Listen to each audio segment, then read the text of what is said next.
We will be in executive session to start the meeting, coming out at 7 o'clock or before for our regular meeting. With that being said, I need a motion to go into executive session to consider the purchase, exchange, lease, or value of 65 Main Street, 73 Main Street, Westford Plain Road, as the chair declares that open meeting may have a detrimental effect upon the town's negotiating position, and also to conduct strategy sessions in preparation for contract negotiations with Town Manager Kristen Moss regarding her employment contract, as open session may have a detrimental effect upon the town's bargaining position. Is there also a motion? So moved. All in favor, John? Aye. Andrea? Chris? Aye. Tom? Aye. I'm an aye. Thank you. We'll see you in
2025, which we will call to order and start with the Pledge of Allegiance, led by John.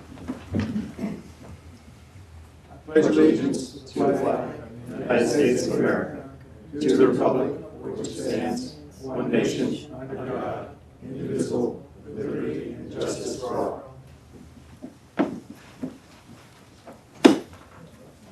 So a couple of things in open forum tonight, at least from me and probably one from Kristen, and I think maybe one from the audience. So first of all, yesterday we had the groundbreaking for the Westford Road project, in case you didn't see it all over the website, and full sun apparently in WestfordCAT.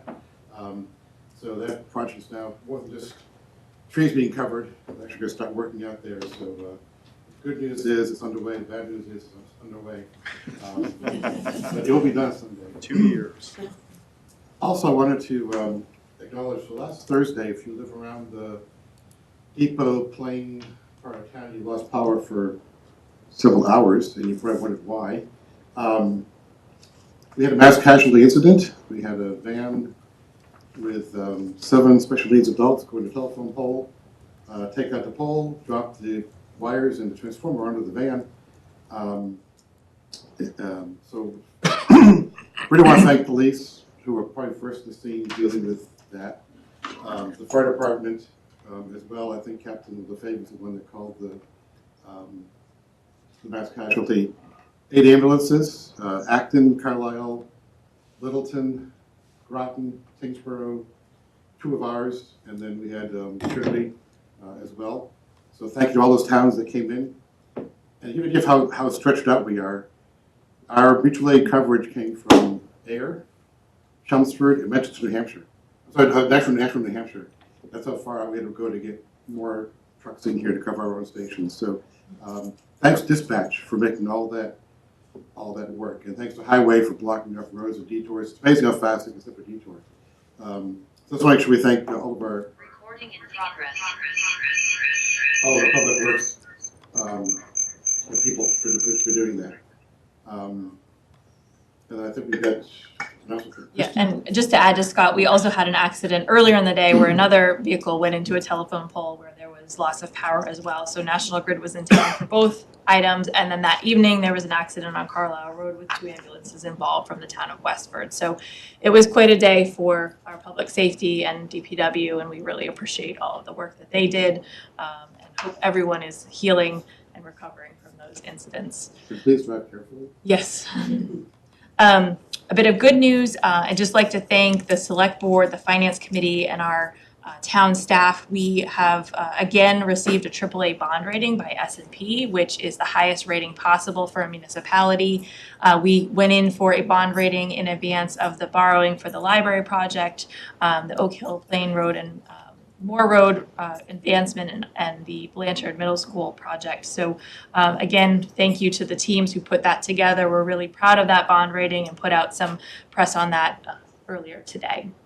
I forgot to add to that. So if you read the statement from S&P, it acknowledges the fact that towns got uncertainty and stress, and actually they acknowledge that the confidence they have in town leadership to address that and give us a AAA. So I think it's really important to say, not only have we done good work to earn a AAA, we've done a lot of good work ensuring the credit agencies that our management team in place can handle what might come our way and still keep a AAA. So that to me speaks volumes for the quality of our town manager, finance director, tax treasurer, finance committee, everybody who has a role in this.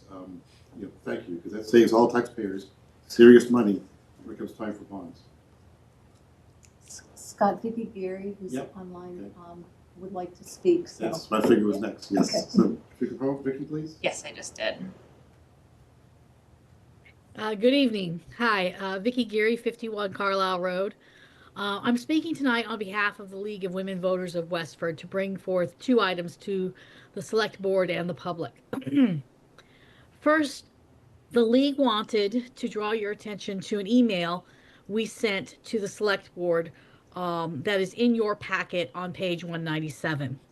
Last week, the League Steering Committee emailed the Select Board suggesting that they again discuss the creation of a committee with the goal of beginning a community conversation about town governance. Per our email, creating a committee to study alternatives to open town meeting, including representative town meeting and other forms of local governance, was discussed and agreed to at your March 26, 2024 meeting. The email does contain a link to that meeting and notation of about what timestamp this was discussed. Further, this topic was raised again at special town meeting in October 2024. There continues to be an interest in the town looking at alternatives to open town meeting. We not only encourage the select board to create a plan to move forward with this, but we also request respectfully that a league member be appointed to the committee as it is when it is created. We do have some good resources that we can share from other towns in exploration of this topic. Second, and this is shorter, town meeting is less than a month, town elections are less than a month away. Tomorrow night, the league is hosting Candidates Night and would like to invite you to either attend in person at the Millennium Building or watch it live on WestfordCAT and YouTube. This event, along with our voters guide and the WestfordCAT's candidate minutes, are a valuable tool to learn more about who is running for these very important positions. Thank you for your time and your attention. Thanks. Vicky, do you want to share the time for tomorrow? Oh, yes, thank you. It is at, oh, wait. 7 o'clock. I'm sorry, it's had brain freeze there. It's at 7 o'clock at the Millennium. So, yeah. Thank you. You're welcome. Anything else? Wendy Gloyd, 16 Pleasant Street. Just wanted to bring your attention to a fun item happening at Westford Academy on Friday, May 30th.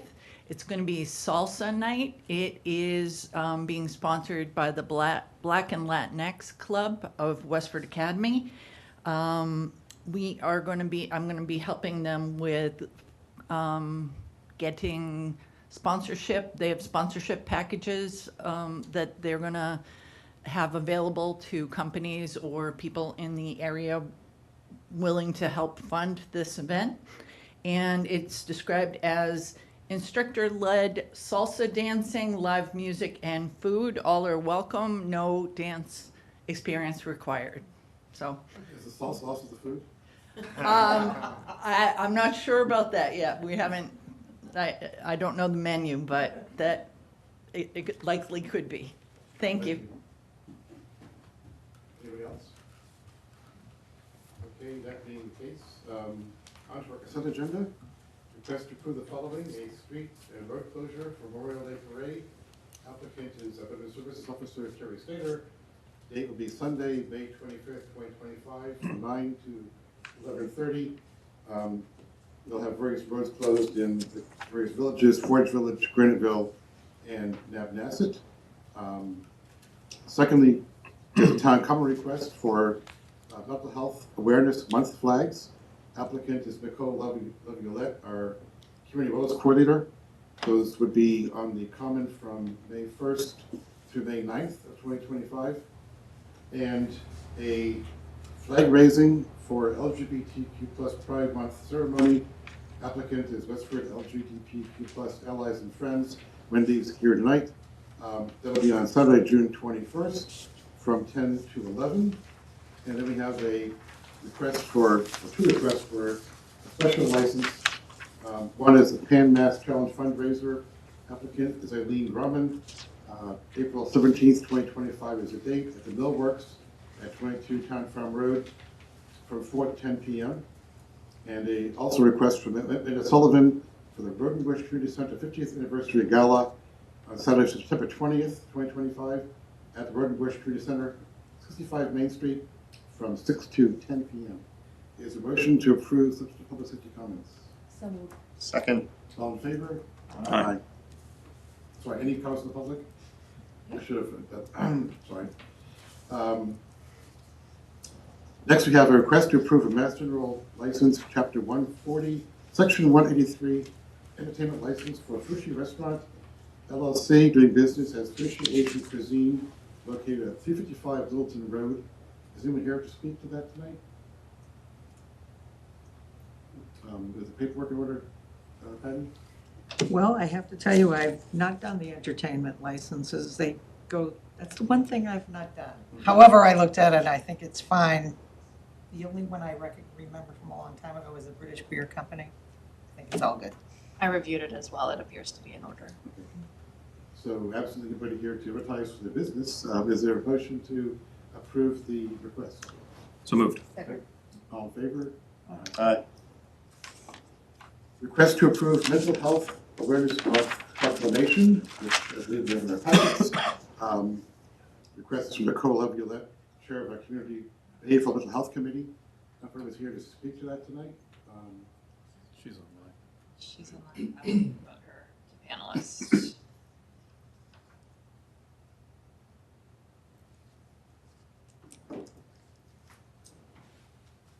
Nicole, when you're ready.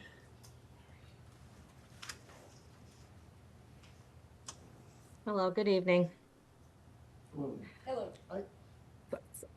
So the Community Behavioral and Mental Health Committee is requesting approval from the Select Board for Mental Health Awareness Month proclamation. In the packet is, in addition to the memo, is the proclamation. If the proclamation is approved by the Select Board, this will be shared with the community through our May 1st Hope Blooms Here event and social media, the town manager newsletter, and other events that will occur within Mental Health Awareness Month. Are there any other scheduled activities for the month? So we are in the process of scheduling those. We will have adult mental health first aid and self-care and guided meditation, hoping to schedule yoga and a few other events. That's good. We Any- should have our communications consultant, put out a broadcast, a press release or some Yes. sort of release about the events. Absolutely. And we can highlight that. What I didn't mention under open forum is there's a new town manager newsletter design. This could be a feature in Yeah. the May newsletter perhaps as well. It's Does it look good? It's much like, it's a lot to do with the new style. Okay, any other questions for Nicole? Nicolette? Nicole, that's the first time, gosh. I have not been drinking, honestly. Is there a motion to approve the proclamation? So moved. Second that. All in favor? Aye. Thank you. And, Thank hang you. on if you want. And we'll have the board sign the official proclamation at the end of the meeting. Thanks, Nicole. Cool. Thank you. And next, we have a request to approve construction of a barn to sell agricultural products and store equipment at 35 Cabinet Road to a farm property. I do see Keith and Lauren here, so if you want to come forward and tell us who you are and what you plan to do.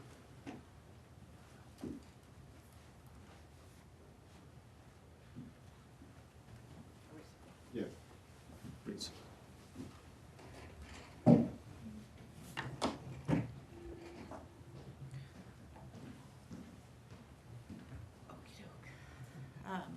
I'm Lauren Hill. I'm Keith Boning. There you go. Both from Drew Farm on Tavern Road. So I guess just, if I give a little quick overview, because I mean, we have our packets that none of our town knows what you're Okay. proposing. So. So what we are proposing to do is to build a 40 by 60 barn that will be part retail space to sell agricultural products. It'll basically replace the usual white tent we have out there. And then the other section will be for equipment storage. So it will replace the whole greenhouse tent complex that's usually in that space. So at this point in the process, we need permission from the town to build on the property because it's an APR and the town holds part of the APR. And the Conservation Commission is on board, so we are here to ask you guys if you could be on board too. Any questions? Tom? Just a reminder for me, so the process from here would be, with this approval, does it go before planning board, or what's the route So from here? the next thing I think is we start working with the building permit and then through that process. So this is just to get us to the point where we can then enter into the normal process for putting up a building in town. Yes. Chris? So would you be operating the the retail side, if you will, year-round, or just during the sort of Right fall now, the season? plan is September through November, so we might go a little later than we have been. Usually we're done by Halloween, but we might go into November. No plans to extend it year-round? Not at this point, no. You've sold mums and flowers in the past in the spring. Are you going to continue to do that or not? No, so we haven't done flowers in the spring and summer for a while. Yeah, for a while. So we'll do mums in, Last year, 6 times? we'll do mums in September, the usual, you know. Mhm. Yeah, September 13th we open this year. And the current parking and gravel will stay that way, we're not gonna pave anything? No, nope, it'll just, the only thing that we're going to be, that will change is we'll get rid of the, you know, the tent and the greenhouse and that stuff and put up the barn, but the parking lot will remain unpaved and we'll clean up a lot of that. There's part of a foundation there from a barn that was taken down in 1984, right? No, it was before '84, actually. Okay. Yeah. So it's a cinder, the remains of a cinder block foundation, kind of. So that will all have to be removed before we can pour the new foundation and concrete floor. So all that will be removed from the site. Any questions from the board? Any comments from those in attendance or online? Okay, is there a motion to approve? So moved. Second? All in favor? Aye. Thank you and. Thank good you. luck. Thank you very much. Thank you. Good luck with it. So we're running about 15 minutes ahead of schedule. I know Ms. Harkness is here, so it's up to you if you want to proceed ahead of schedule. Hi. I think it's not a public meeting, I think we can, it's a public hearing, it's a public hearing. Yep. So, yeah, I think it's fair to move forward, yeah. Welcome, Madam Moderator. Come on down. Oh.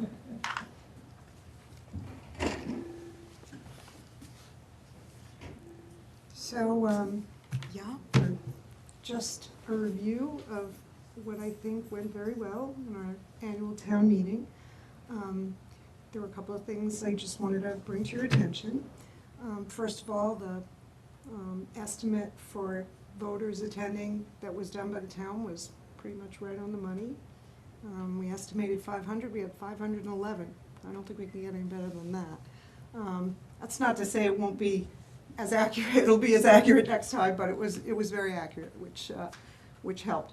We were prepared for 1,600 people because we want to be over-prepared, not under-prepared, and make sure that if a lot of people do come, more than we expect, we always are ready for them. Pretty much everything went really well. The coffee that was sold in the morning by the participants in the Roots program was great. They sold about 45 coffees. They're very anxious to do it again.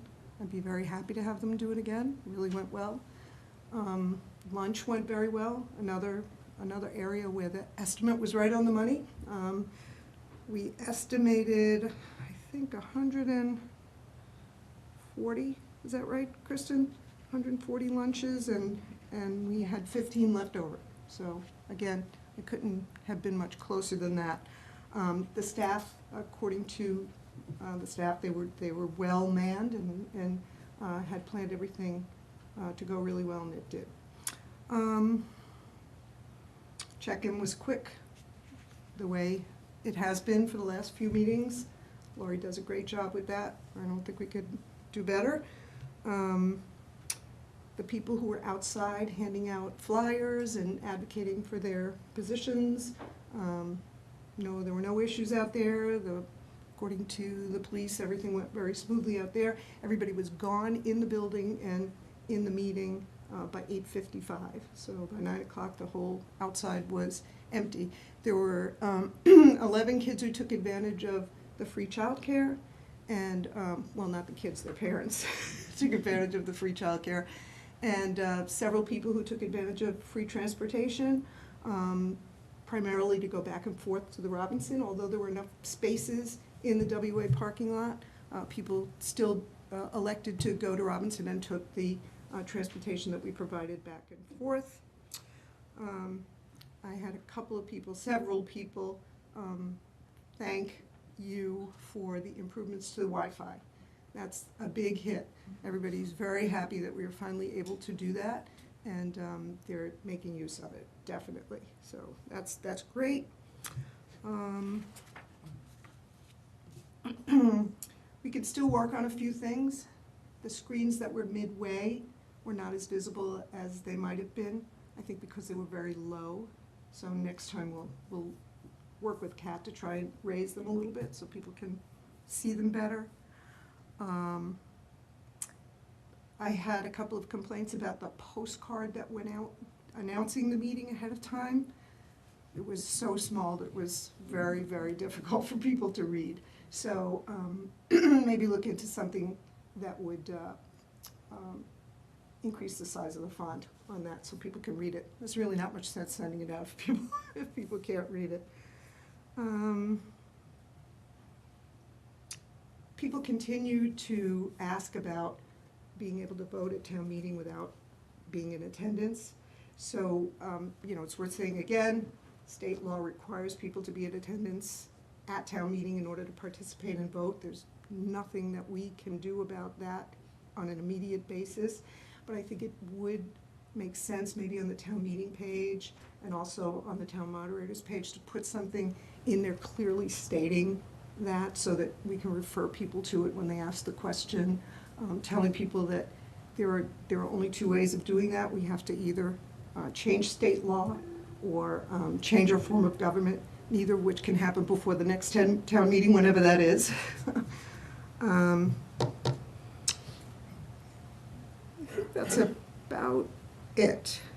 Did I miss anything?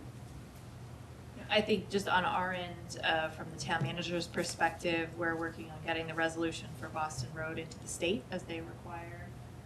We are looking at a charge for the 30th anniversary committee to bring back to the select board for people to join that. And we are looking at the resolution for the community preservation of the nutting fields and what that means for the select board. So, and then we've collected some communications data from Capital Strategic Solutions on the town meeting social media campaign. That report is in your packet on that, and we're working with the IT department to get the logistics and the communications related to our web pages and the news flashes, so that will be coming out to the board as well. But I think the overall social media campaign was a huge hit this year as well and attracted more knowledge about the town meeting. And I guess what I forgot to do is really thank the voters who attended town meeting because, interestingly, the town meeting can take place without a moderator because the meeting itself can elect a moderator, without town staff, although it would be hard to put it together without town staff, but the voters have to be there in order for town meeting to continue. So I just want to thank everybody that made the time and effort to come and participate. Do you want to mention anything about the success of the lunch? Yeah, the lunch, you mean the lunch that we served? Yeah, it was great. I mean, I thought it went very, very well. Tom and I came in towards the end and I was pleasantly surprised that the cafeteria was completely full. And it sounded like we almost sold out most of the lunches. It seemed like it worked out very, very well. Almost at the end too, and everybody seemed to be having a very good time. Yeah, so our food service director, who was in charge of the lunches, sent an email saying, the comments I heard were mostly favorable. I do think that most people were happy with the food choices. From our perspective, we had just the right number of staff and the timing was perfect. The attendees were served quickly and had plenty of time to eat. And for me, that's interesting because that was only a half hour. Usually I've been giving 45 minutes, so half hour is plenty, I think. If we could, unless we have a really, really huge meeting, half hour is going to be my go-to for the next meetings. Do you think you'll continue that, though, in the future? I don't see how we can have an all-day meeting without having some food there, and this has certainly been the most successful attempt we've made at having food there. There have been a couple other things we've tried that have not gone as well as this, so I think that, and it's just so convenient. It's right here, so I think I would suggest that we continue doing that in the future. Yes. It was good. I know in past meetings. Comments Really from the good. peanut gallery that it was good. No. Some of the others weren't that we've had in the past years, Yeah. so that was good. Yeah, it's good. I know in past meetings we planned for people who had accessibility issues who would participate remotely with special technology or solutions. Have we had anyone take advantage of that? I don't think there was anyone at this last meeting. This is the first meeting we haven't had anyone, so, you know, why that was, I couldn't say. I would certainly say we continue doing the same thing with the same publicity that we've been doing until now, so that people who do have accessibility issues can contact us and we can handle it. Okay, so the outreach was the same? Yes. The awareness was the Increased. same, just a choice of who chose to come that day? Yeah, I think it's accurate to say it was actually even more publicity about that than usual, than in the meetings prior. Yes, Wendy Gloyd, 16 Pleasant Street. I'm on the Commission on Disability, and I do want to thank Angela and Lori for working with us to help us. We had a staff of 3 folks willing to help anyone who wanted braille clickers, hearing headsets that we borrowed from the Cameron Senior Center. We had some people take that opportunity. We also borrowed some tablets from the high school that were available in case people needed live captioning from WestfordCAT and didn't have access to a device. So that was helpful as well. And we continue each time to see where we can make improvements and increase. The parking was great, you know, to have so many accessible parking spots. Didn't require a placard, but please, you know, save that spot for someone who might need a little, to park a little closer than someone else. And I think all that went terrifically. So I thank you both for all your input and your time. There probably isn't an easy way to do this. I know attendance and engagement is often driven by the issues. Any read or any feeling about how our outreach to getting people there worked this time? Do you feel like it went well? Did our footprint exposure grow? How do you think we did in this meeting, broadcasting it, making as many people aware of it as possible and drawing people in? So I think that many people didn't see these as contentious issues or issues of tremendous interest. And taking that into consideration, having 511 people attend, I think is pretty good. I know our moderator emeritus is here also, but I think that's an uptick from what I would call a regular town meeting in prior years, pre-COVID. I think we were more at the 250 to 400 range, so I think with 511 people, we've increased our footprint. I know it doesn't seem like a lot, but it just takes time to inform people of how important it is to be engaged. Yeah, I think we had great participation, great engagement in the room. I'm trying to think about, it's hard to measure, right? Because the issues are driving things, so it's hard to know. We did 5% better at outreach and bringing people in than we did last year. It's just not an easy I calculation. think we gained 65 Facebook followers with this outreach and 21 LinkedIn followers. Our LinkedIn is fairly new, so we can measure this from meeting to meeting if the outreach gains more followers. Mhm. Again, we'll work with the communication consultant to see how we're measuring and if we're measuring consistently or properly. I don't know if other board members have heard from the public of the outreach or why people did or did not attend.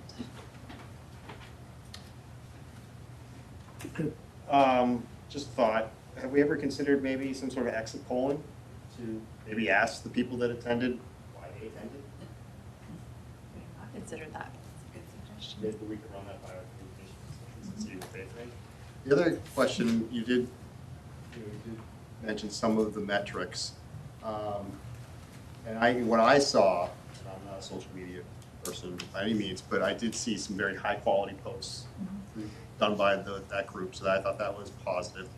Didn't look like there was a tremendous amount of traction from those posts, so how we get them more visible, I think we're gonna need. They did provide in their memo to us some thoughts, but it was mostly driven by the town sort of sharing and liking, and the town departments doing that, which I don't think the town departments really should be doing that type of work necessarily. I think that's not. Well, I think to rely on the town departments in some ways obscures Yeah. the results. I yeah, you're reaching the town departments and maybe they're liking it or putting it out among themselves, but I don't know that that gives you a real sense of how the community and the residents themselves are responding. So I think what so I think we need more thought on how do we get out to community groups and have them get engaged with doing some of that, because I think that would be far more effective and I think more appropriate, in my opinion. I also think we definitely need, and I hope we're working on this, the ability to allow our communication consultants access to our analytics from the town's side, if you like the town website analytics and the Twitter and the Blue Sky analytics. Is that something that they're working on? Yes, I actually learned from Mike Wells today that he had a training session with CSS last Friday. Okay. We just haven't been able to pull the data based upon schedules, but yes, they are working on that together. Fantastic.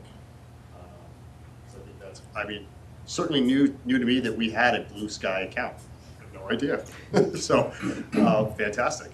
So yeah, I mean, I'm looking forward to see some more details on our plan to increase our outreach on social media and to engage the residents. Again, there's some thoughts in here that I think would need a little bit more fleshing out to implement, but I think they're good initial thoughts. So I'd like to see what we can do in the future with making them a reality. Just one thing about the staff liking posts and stuff. If I'm wrong, correct me, but doesn't that bring it up to the top of everybody's timeline again? I think so, and there's different, so the police has a Facebook page, the fire does, the health department, and different people follow different Right. pages. So I think our communications consultant would say that that actually helps us because it gets it out to other groups. Exactly. Again, I'm not the expert, That's what I was but thinking. I believe that that's the case. I mean, maybe there's a way of weeding that out of the statistics they're putting together, but I don't know if we want to discourage them from doing it, because I think that broadcasts it a little wider every time somebody likes a post. Yeah, my thought was more, how impartial should town departments be, with promoting town meeting, particularly specific articles, right? That I might be a little bit, I don't know how, I guess it really depends on the circumstances, but I would be more cautious there. I see what you're saying. And also, I know that town departments are extremely overburdened, and so for them to remember, I gotta go to Facebook and Blue Sky and Twitter and X and LinkedIn, and that's a lot of extra work on their part. That I hope we can find a better way of driving engagement than relying on that, in my opinion. Anybody else on the board? I just don't want to miss the opportunity to thank our moderator for Oh, his yes. service. That went very well, and, some tough calls made on the floor, so.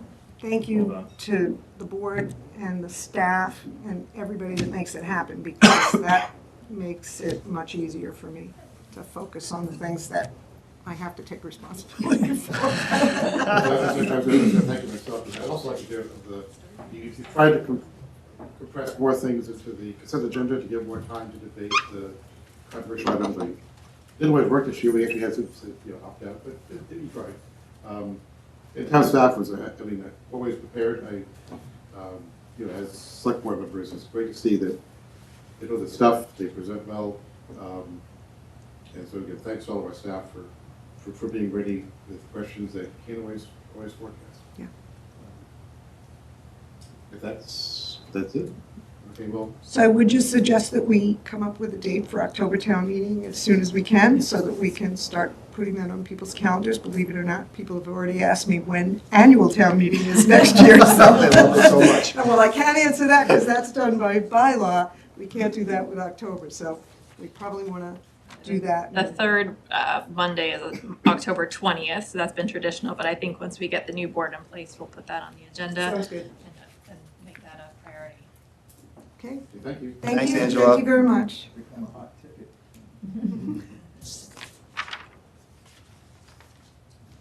Now we're about 5 minutes away, but that's okay. Discussion of City of Boston Road housing project. I know Ellen's here and. So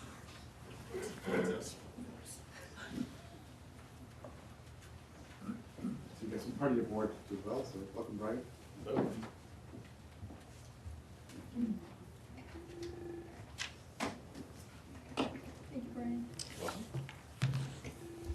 Thank you, Scott, for allowing us to be here. I'm Ellen Hardy. I'm president of the board of directors of the Drew Farmhouse, Inc.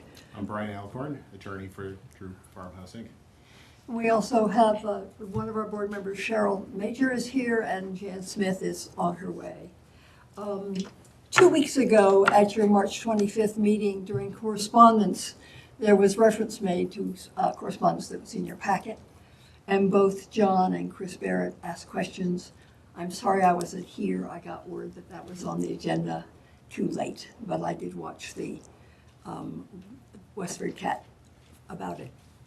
So I asked if we could come tonight to answer the questions that Chris and John had asked, and he was kind enough to let us be on the agenda.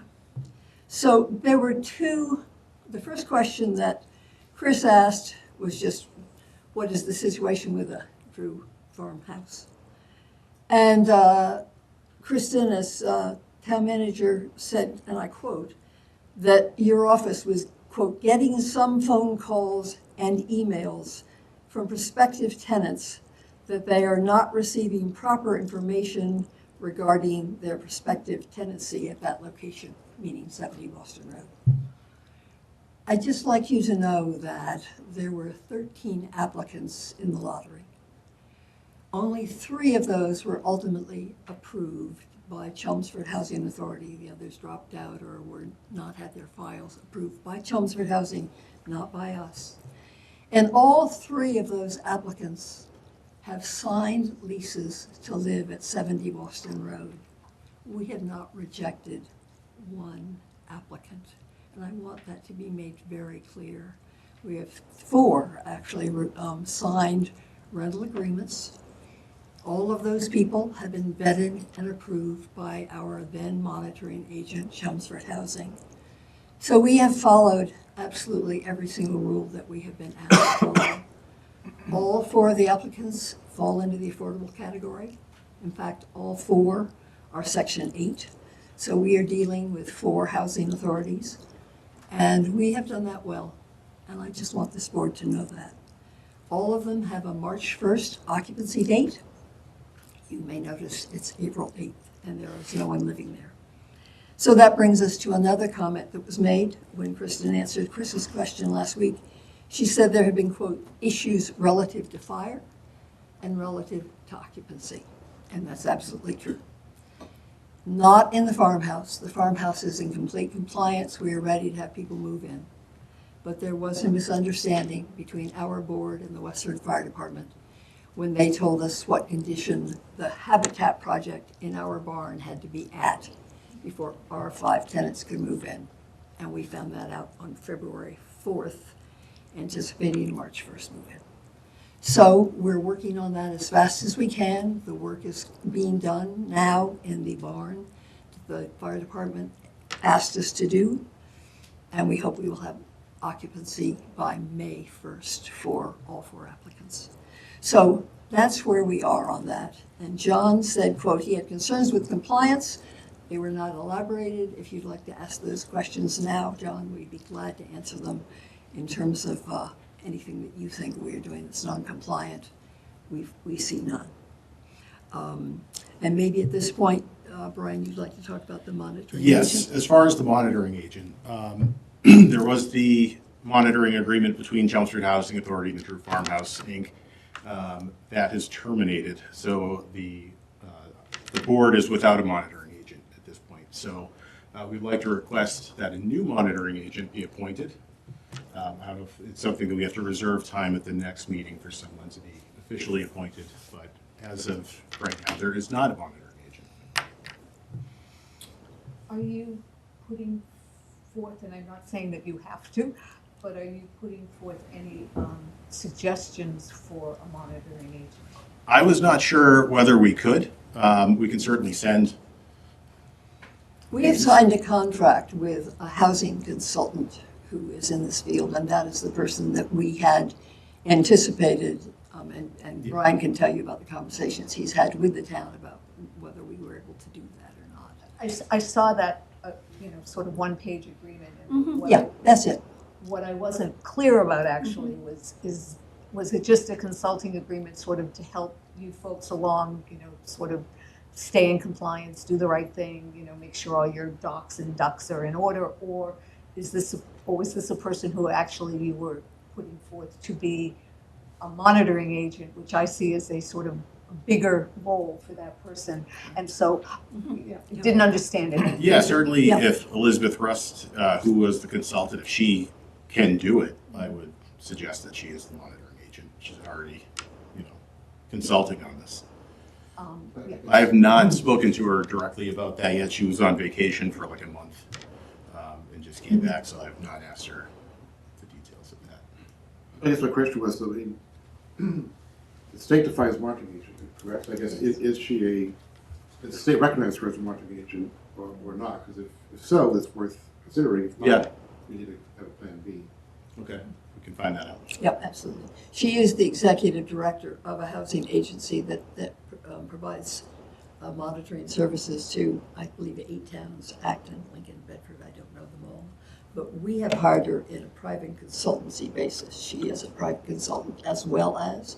So we can certainly get from Liz her credentials and get those to the board. Where we are at the process at this particular moment, since we have 4 leases signed and are working on the 5th apartment, from here on in, we will need annual assurance that we are staying up to date every year, that the people who are living there still comply. So you'll need somebody, a monitoring agent. I know you're working on the 5th one, but you'll need a monitoring agent to ensure that this 5th person complies with Yes. fair housing. Absolutely. Yep. So, Yep. And we are so aware of if that. she is a state authorized, accredited, whatever the correct word is, individual, I mean, I think certainly Absolutely. we'd be willing to consider her. Yeah, we'll review that with the state to ensure that Mhm. we are meeting the right criteria Yep. as set forth in the regulatory agreement. Even if she's not, it sounds like her organization that she works for is, so could they also serve as a potential candidate? I don't know that answer. I need to look into Well, it. we don't know the answer to that, Chris. That's homework. Technically, so, by contract, we have to approve the monitoring agent. Right. I don't, I don't desire to go searching for one. So if we could find one Yeah. that is mutually agreeable, that would be the way to go. Okay. And then, John, I didn't know if you had other specific questions because you didn't finish your sentence in the recording. Yeah, I was concerned about just, at the time we were discussing it, it appeared that you didn't have anybody, or that you turned down several applicants. That is So not the true. question was, were you complying with the requirements? Mhm. And so now you've got 4 in, that's good news. You've got the 5th coming. And that's not new news. We signed the first lease in December. And one in you January. told us, you were before us a month ago, 6 weeks ago, in which you reported on the progress. And I think at that time you told us that you had 4 Thank you. leases. I didn't think that was new news because we've had them since January. Yep. Yep. Any other questions, comments, of the board? Anything from our audience? In that case, I know it's about the letter. We'll do that later. Okay. Thank you. Hope the clarification Thank you. makes it Thank you. clear. Thank you. We are doing everything we promised town meeting we would do. We restore the farmhouse, and we have affordable housing. We have not let the town down in one way at all. Thank you. Well, it's really exciting. Glad that you have a movie date coming up. Thank you. That's I great. have to convey that to others. Thank you.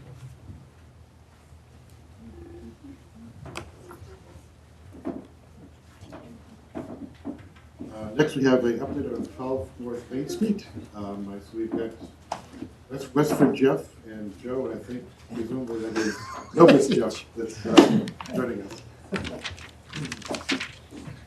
So, thank you. So, good Give evening. us good news. Well, we're going to throw a lot of stuff at you. We'll try to be efficient. We'll have, walk away hopefully with some input. We'll try to be as brief as we can. So, Jeff Morissette, Assistant Town Manager, Land Use and Economic Development. With me tonight, we have our Town Planner, Joe Jenowitz, as you mentioned. We have our consultant from Novus Group, Jeff Brunel. So we'd like to start by providing a brief update about all things 12 North Main Street including some of the key milestones to date, funding sources, and ongoing activities, which include both the environmental cleanup as well as some other ongoing studies. We'll then try to get some clear direction from you folks about the approach to gain access to the building to complete the site assessment. We'll provide a series of options for your consideration, and we'll even be so bold as to make some recommendations for you folks. So why are we here now? There's a couple of reasons. So first of all, while we currently do have funding to conduct site assessment activities within the building, we do not yet have a plan or funding to gain safe access to the building to do the work. So we got money to do the assessment, but we can't do it yet. So we gotta deal with the building issue. So we need to develop an approach, and at high level, there's really 3 different ways to attack it. There's either total demolition, total preservation, or some in-between option. That's a combination of some preservation and some demolition. And we also need some direction from you folks so we can give Nobis, their structural engineer, some direction, because with any preservation component, there needs to be a study, there needs to be a plan to make sure that the structures are safe in order to do both the assessment and any related cleanup activity. The second reason is many grant applications are due within about 2 months from today. And so it's important that we kind of know the town's approach, because that would greatly affect what types of grants we apply for, what buckets of money. There may be more options for preservation, and so there's different pools of money. We need to kind of know that to ask for the right grants and the right amounts for each type of grant. And then lastly, we're looking for your guidance because there are 2 ongoing studies happening right now through additional grant monies for that property, and they have to complete by June 2025. So that's not very far off. So some of the direction you provide may help to shape or inform those studies, or even take some options off the table. So to help you with this, we're now going to turn it over to Joe, who's going to walk you through some of the progress and the project funding to date. Thanks, Jeff. So not meant to go into any details on this slide. We simply just wanted to get a snapshot for those that aren't familiar with 12 North Main Street. Some of the activities have gone on since the town acquired this property nearly a decade ago. The second, I guess, on the right column here really has an emphasis on the last 2 years of activity. So next slide, Mike. And a lot of those activities that are ongoing now are really since the Land Use Management Department has taken a more active role in this project. And with that has come kind of an influx of money, as you can see in the years listed on here. Project funding towards here is now up over $1.5 million. The good news is by the end of this calendar year, the vast majority of these funds are going to be expended, and the exterior of the property will be in a really good spot, as Mr. Brunel's going to get into in just a moment here. So next slide, please. Part of the complexity with 12 North Main Street is really the property configuration. It's outlined here in this sketch in yellow. Some other ownership outlined in a couple other colors up here. But despite the, I guess, geographic challenges, access challenges, there really has been some meaningful work since Novus Group has come on board. With that, I'm happy to turn it over to Mr. Brunel to go over some of the ongoing and future cleanup activities. So as you saw on the last slide, there's a couple of different areas of concern, which are specific areas that have different environmental challenges, structural challenges, physical challenges. First one, we can start with this area of concern 1. You can see the outline sort of covers the northeast portion of the building. This is an area where there's historical groundwater impacts. There's some metals that were detected over some state standards there. We've already conducted some baseline sampling to get updated groundwater data. And we've conducted a structural assessment of the building. One for safety, as Jeff had mentioned earlier. We want to make sure that if we get in there for investigations, we're not going to run into any physical issues, any health and safety concerns. But also, as Jeff had mentioned, it looked at some different options to preserve or shore up the building, and then sort of started to lay a little bit of a path forward on some options. Next slide, please. AOC 2. This one is, as you can see, along Stony Brook. If you come across the bridge on Broadway, you can look down into 12 North Main and see the backside of AOC 2. This is a portion of the site where there was historical lead and arsenic impacts to surface soil from the electroplating operations from Westford Anodizing back in the day. And there's a pending remedial action for here. The approach would be covered under the Mass Development Grant, where we will do soil remediation that includes up to 200 tons of soil to be remediated at the site. Next slide, please. This is AOC 4. This portion is along Stony Brook. You can see on the bottom of the figure there, it sort of connects to the shore, the bank of the brook there. This is the spot of a historical incinerator where there is some incinerator ash that helped to create this debris pile, ash piles that are contributing to soil contamination in this area as well. So this would be remediated under an EPA cleanup grant, where there's been several things that happened at AOC 4 so far. We did a lot survey to solidify the town boundaries of all the parcels you saw earlier. We did a hazardous building materials assessment of the incinerator to prep for demo. And then we started some minor site clearing and erosion control installation for the section as well. So as Jeff said, there was a few going things that had happened so far, including building surveys, lot surveys, baseline sampling, and site prep to hopefully get out there within the next few weeks. Right. And as you can see from this slide, those are the two studies that I mentioned with benefit grants that must be completed by the end of June. So the first is the wastewater study. So some of the things you may not know, this site and some of the neighboring sites, they're in what is called a nitrogen sensitive area. And so sometimes that can create challenges for septic systems. Sometimes there can be some limitations. You may have to do some additional treatment before it can be discharged.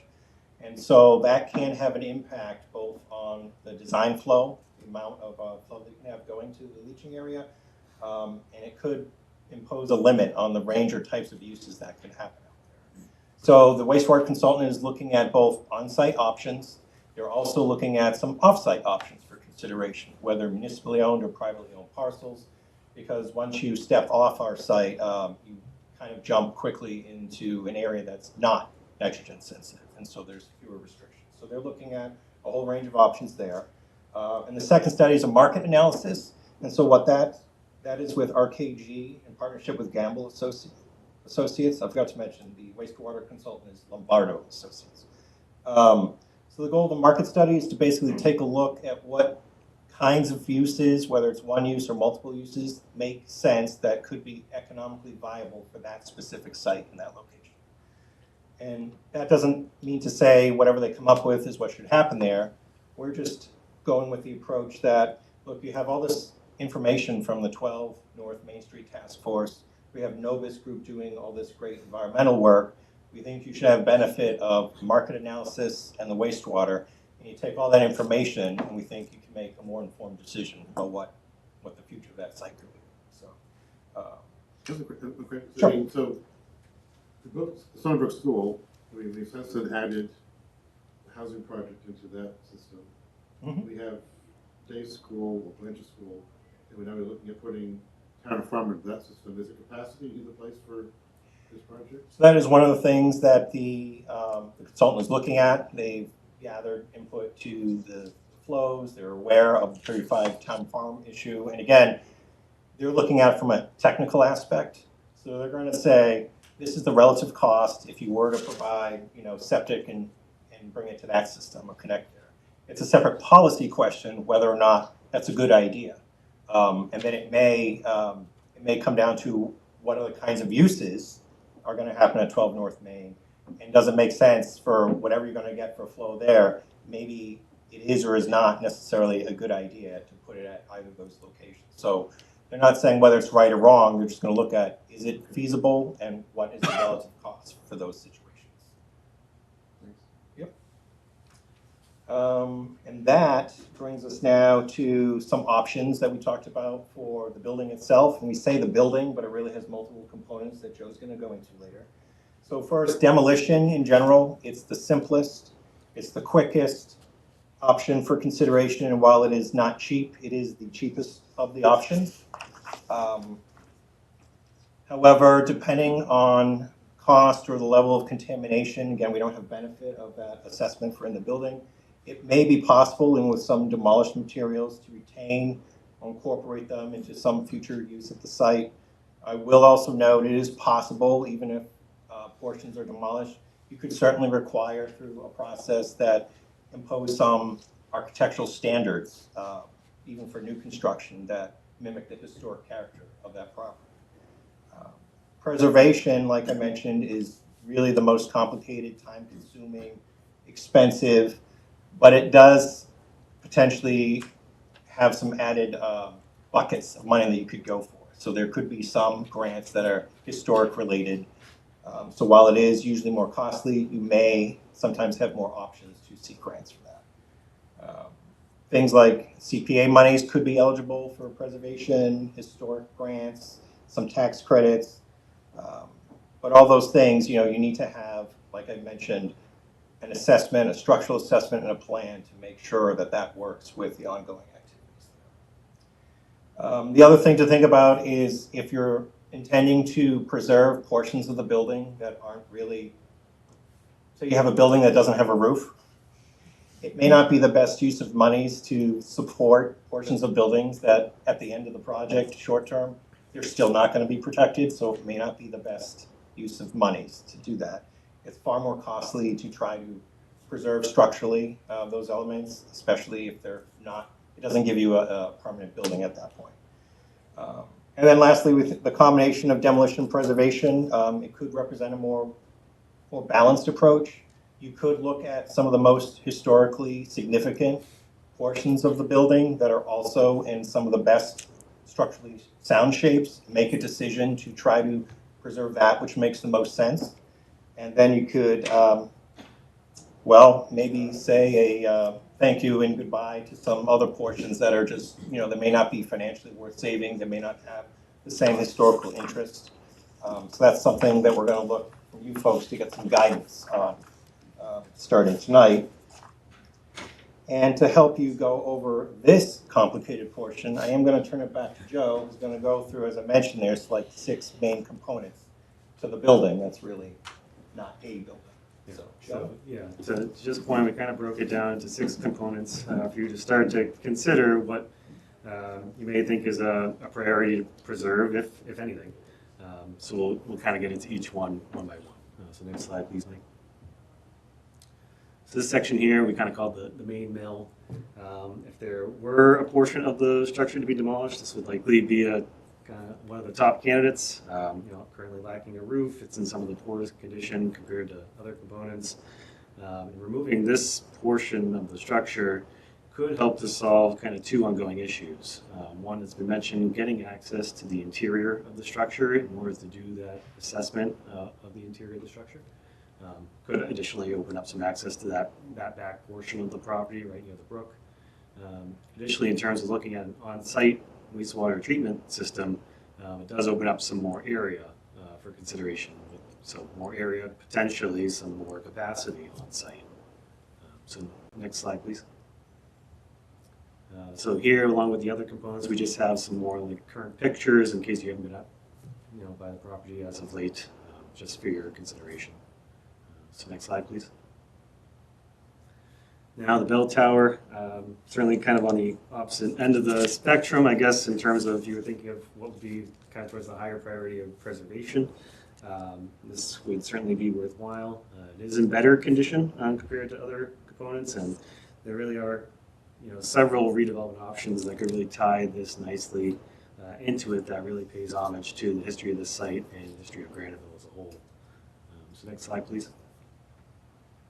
Again, a few other pictures here. You can see on the right-hand side there where in the main mill, the roof is collapsed. The bell tower is set back a little bit, has been able to keep in better shape.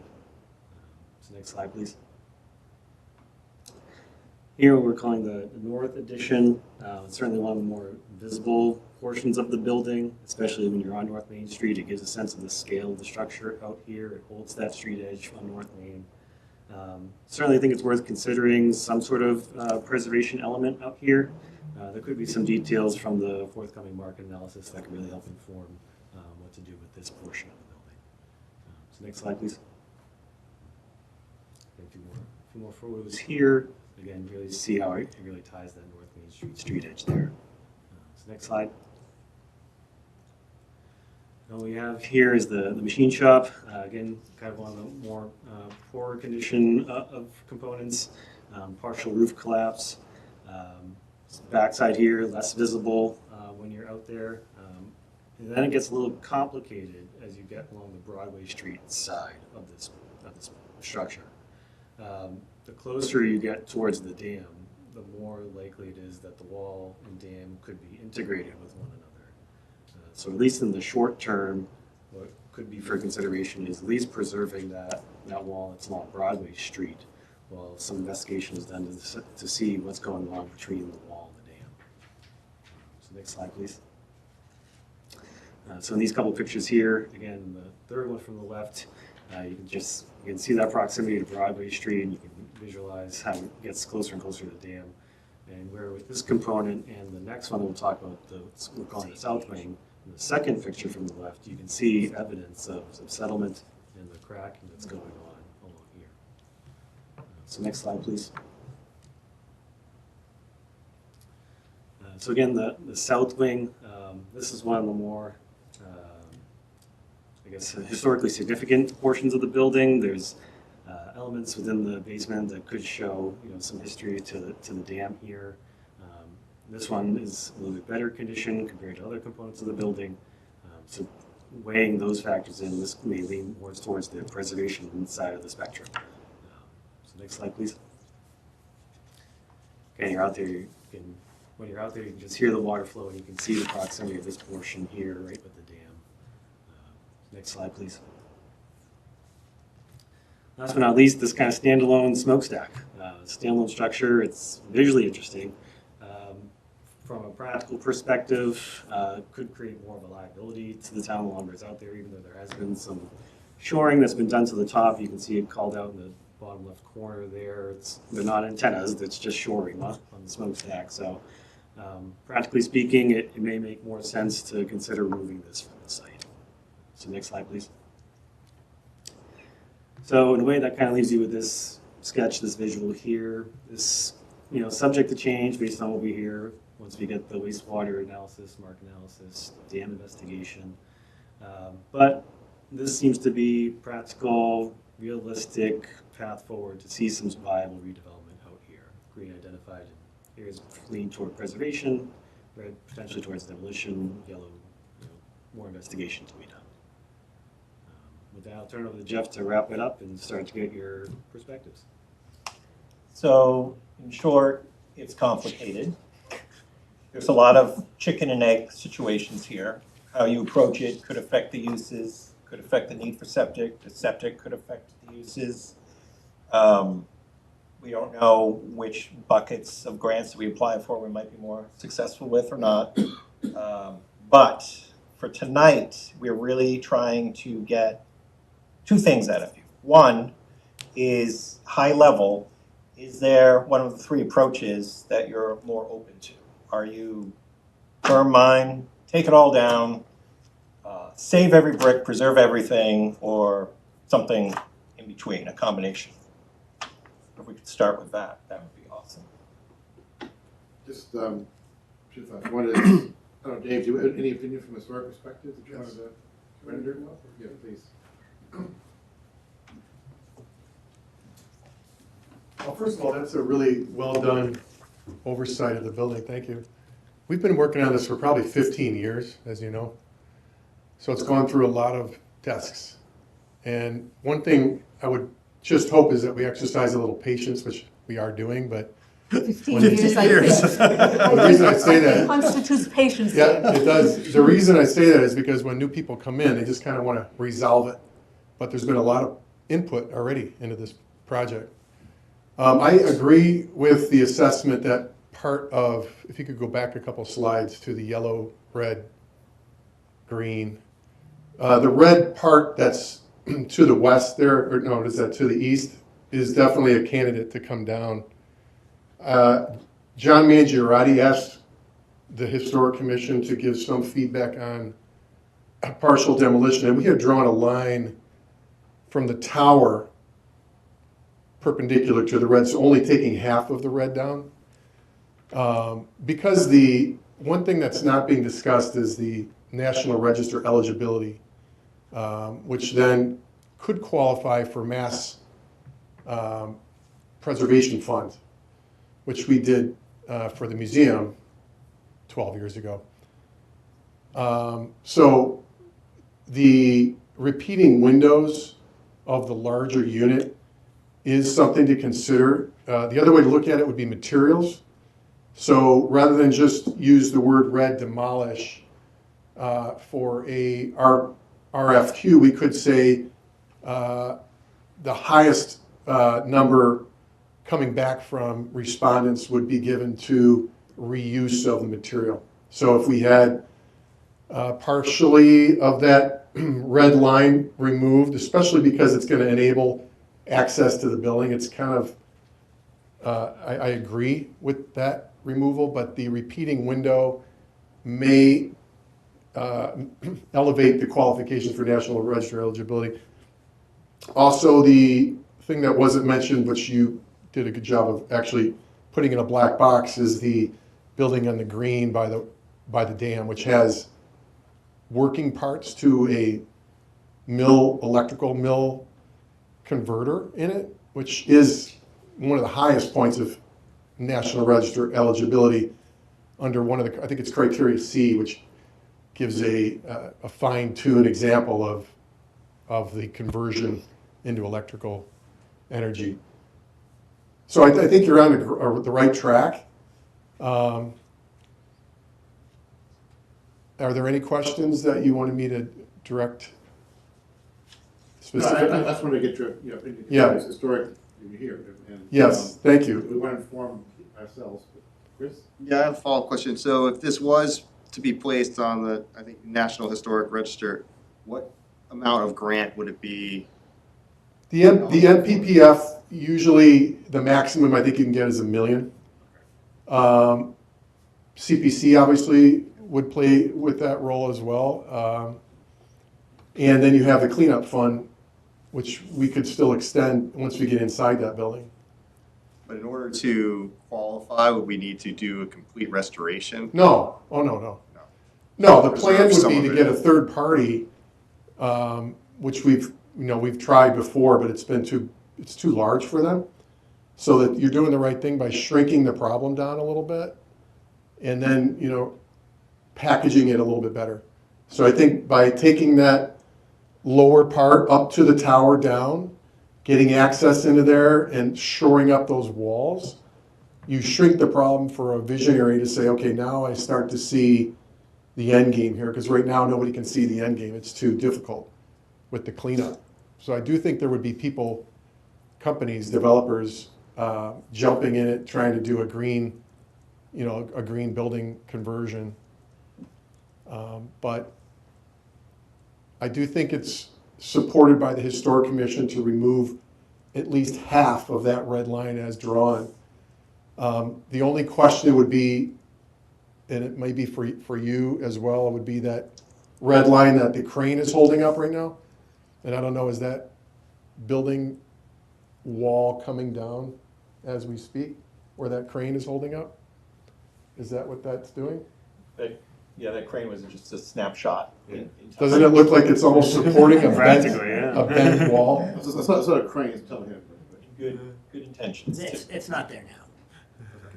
So maybe one of the conclusions from the Historic Commission would be, can we get more language in there about reuse of materials?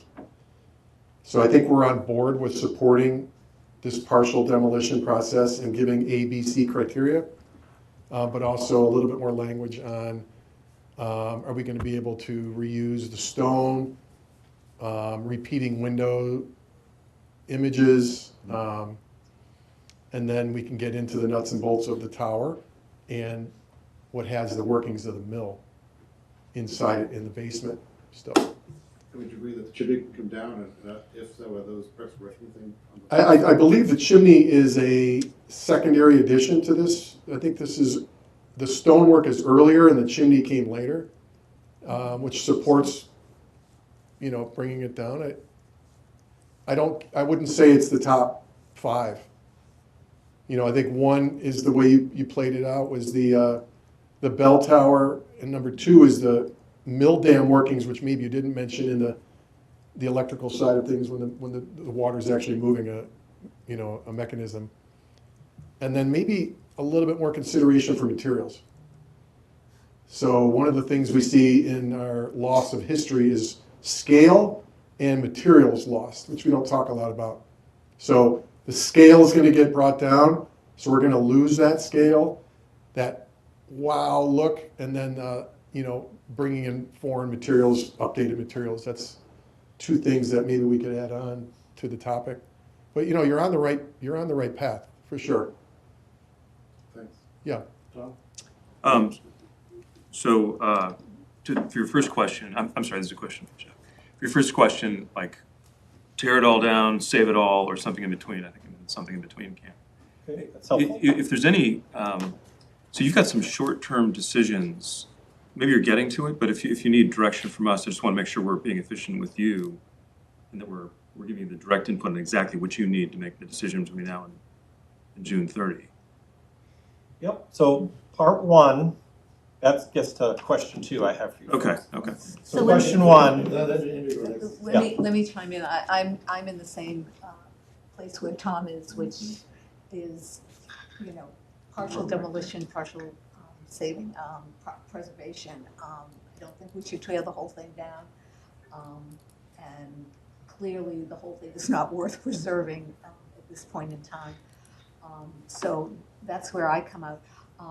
I just want to backtrack for a minute. I mean, and just let people know, we have been talking about 12 North Main Street since 2014. So, 11 years now that, this has been on our radar. And it isn't that we haven't done a lot of work. It's not for lack of trying. We put it out for RFP and for purchase 3 times and we're totally unsuccessful.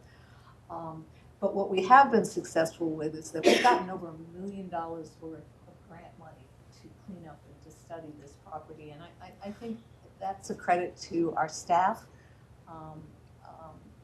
all of you folks. And so I just want to say thank you for that, because if we hadn't gotten that grant money, God knows, what would be happening with this property now and how it would look. So I know that it looks like that no progress has been made, but it's just been, as you said, a really complicated process. It's been filled with fits and stops and starts, but it's never not been on our radar. And we are working on it. But what we're doing in terms of cleanup and analysis is just not something that you can actually, that the town can actually visually see. So I just wanted to take a step back and say that, and also to say thanks.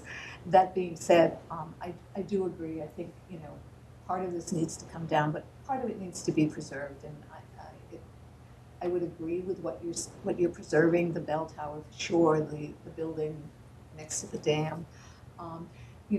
The facade along North Main Street, I know it's in poor condition, but when I drive by there, I look at it and I think, I can sort of see what it used to look like. So if we could somehow bring that back to what it used to look like, if we can use materials, as Dave said, that are coming down when we demolish some of it to do that. I think we sort of hopefully gain the best of both worlds, which is that we preserve an integral part of Granville, but at the same time recognize that just some of this is just not salvageable anymore. So that's where I'm coming from. John? Yeah, as I recall, we had a proposal, didn't we, at one point in time, somebody wanted to develop that. The issues came down because they wanted to have a clean site, and that put us in a position of having to fund that. Now, we've been working toward a clean site. And the other issue was water rights. They wouldn't maintain rights to the water. And so the question would be, could we do some kind of a combination? I agree with doing the part thing halfway, or preserving part of it, demolishing the other. It's some kind of way of having a commercial interest in part of it and using our CPA funds to take care of the rest, or to take care of the stuff we want to really preserve. And the other thing is, are we even close to getting a clean site? What's it going to take to even say that we've got a clean site. I mean, we've been working on it, but, Yeah, so again, the goal is to have the soil remediated by the end of the year, and both those area concern 2 and 4. And then it's complicated by area concern 1, which is the building, which is where the groundwater contamination is. So initially, our structural assessment was, can we even sneak one of our drill rigs through the back door there to put a well in to get some samples? And if you went out and look at the building, I mean, you could see, Jeff had mentioned that there's no roof on anymore, but it's the roof and the first floor are in the basement in portions, and those are all structural components. If you look at the sort of the structural assessment, that roof and those beams and those floors and everything are what keeps the walls up. It ties everything together. So that's sort of the challenge of, how it is a daunting task. It has all these different puzzle pieces that are integrated into one another. Like Joe said, the building could be keyed to the dam. So how do you take that down without affecting the dam? How do you get to the water if you can't get safely within 20 feet of the wall? How do you assess what's inside the building for reclamation if you are worried about something killing you while you're doing your study? But there is hope. There are these fantastic portions of the building that have tons of character. And out of all the industrial mills that we've worked on, this stone mill has a lot of character, and it's a great thing to have in town to consider on how you're going to move your project forward. So we've got one person who audience from Greenville. If anybody's online, so if anybody who's Greenville wants to speak to what they might want to see, if they're welcome to do it. Scott, could I talk to the reclamation for 1 second too? I think another thing that complicates things are that you have all these building materials that you don't know what's in there. And whenever, like I said, we did a hazardous materials assessment on the incinerator. We're looking for asbestos, we're looking for PCBs, we're looking for lead paint, we're looking for different universal waste that you'd have to pay somebody to remediate before you just throw it in the landfill or render the stone usable for somebody else. So I think that's another thing that complicates sort of reclaiming some of these materials. Once you have a commingled site like this, it's really difficult to uncommingle it. In fact, it's almost impossible to meet the regulations of cleaning up the building to a level where you can certify there's no hazardous materials left in there. It's not impossible, but it's not always easy. So that's just something to consider with the reclamation as well, is you basically have to clean the building to a level where you're trying to certify there's no hazardous materials in there. Yes, that's what you're headed that way. Nancy Cook, 25 North Main, and this corner of the building is what we see from my house. And I think we talk about 2014, the first 12 North Main Street, but Bill Turner was working on it 5 years before that with trying to get something done with it. I think our very first meeting, David talked about a church in Boston or someplace that just used the facade, and his thought then was that perhaps that's all we could save was the facade. And I love this idea. I mean, I hate that any part of it is going, as we've talked, but if we can save that Broadway Street, the bell tower, and across the front, that's awesome. Seriously. Anybody else? Anybody else that's online with the hand raised? I don't see anything right now. So are you requiring a decision on direction from us tonight, or will we have an opportunity to get, say, the market analysis study? That's number 2. So first The of all, chicken and the egg. you give me far too much credit. We can't require anything from you folks, but we would love to have clear, definite direction from you by April 22nd after your next meeting. And what we would like to Does do. anybody want everything after April 22nd? No, before. I just don't understand. What's happening on What April is happening 22nd? on April 22nd? Something very special. Tax day, I think. Oh, No, it means April 22nd means we have about a month to submit all our applications to. That's my real deadline. So we will have some preliminary conceptual options from the market analysis consultant. We didn't have them for this meeting, and honestly, I think it would have been far too much stomach in one night from us. You know, everybody has limits. So we already got the direction. You're open to something in the middle, some demo, some preservation. That's good. It seemed unanimous on that approach. That's good. And then we have a starting point, which even Mr. Gutbrod feels like we're not crazy getting it wrong. It's a huge success. So if we can take the concept plans that we don't have yet from the consultant, that might help to refine the approach. And we think if you have benefit of that, I think that's a good starting point. And again, as we move through this, even if you pick an option, we'll have more data once structural looks at it, you know, all these things. It doesn't rope you into that. It's just, it's going to define what we apply for as our start. But we'd like to get it as good as we can the first time around, because that can, you know, create efficiencies down the road. So if you'll stomach us, we'd love to come back 2 weeks, April 22nd, with another consultant to give you some more options for some preservation, some demolition, and what maybe some things could be done with the site. So, will you be able to, at that point, say, you know, we've got this range, $10 million to, you know, completely bring it back to its original state or to something within 1.6, I think it was, to demolish it, and then something in between. When will we be able to narrow down that something in between number? So I think honestly, if we walk out of that meeting with, you know, greater clarity, I think then at least their structural consultant would be able to put together how much the study would cost to do that. A study to I'm sorry, Jeff, a study to give us a number on partial demolition? On either the permanent stabilization or temporary stabilization of the structures that are going to remain, so you can do the other activities, like the assessment and the actual cleanup. So that'll pin down what will it, like it was complete demolition, but you don't need to do a study necessarily to figure out how you're going to keep things safe and intact. It's all demolition. So, but it sounds like there's probably at least 2 buildings at a minimum that you want to retain and preserve, and something in between. And that something in between is a little more in flux, I'd say. And we can come into it with, hey, this is what we might like after you see whatever concepts.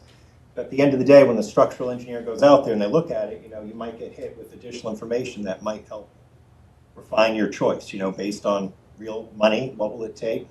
Something's in better shape than you think, or hey, it's not so bad shoring, you know, a facade up versus, you know, the death trap of the, you know, one of the floors that doesn't have a roof above it. So when we get that direction, we can have more info on the price, but until they have benefit of the actual structural assessment, there's still going to be some variation in what would it take to actually carry that forward. But I think we're making progress. We got consensus, and Jeff wants to chime in. I was just going to say the structural assessment is sort of the feasibility study of how, let's take some measurements, let's take some samples, let's do a very thorough survey on what do you really need to do to make this be a viable building again.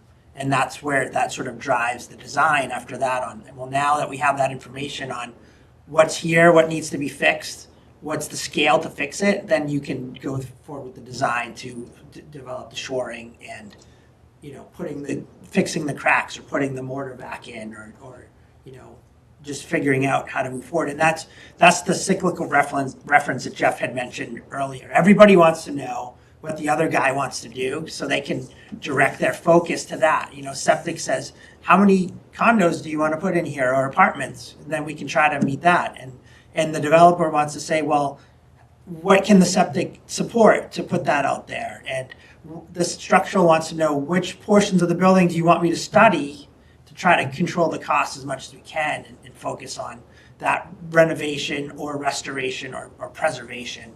And it's just, everybody is sort of trying to we see the big picture, but we're trying to refine the resolution to know exactly the direction to move forward. Do you need anything else from us tonight? Just your blessings come back on the 22nd. No, sir. Thank you. Thank you very much. Thank you all. Thank you.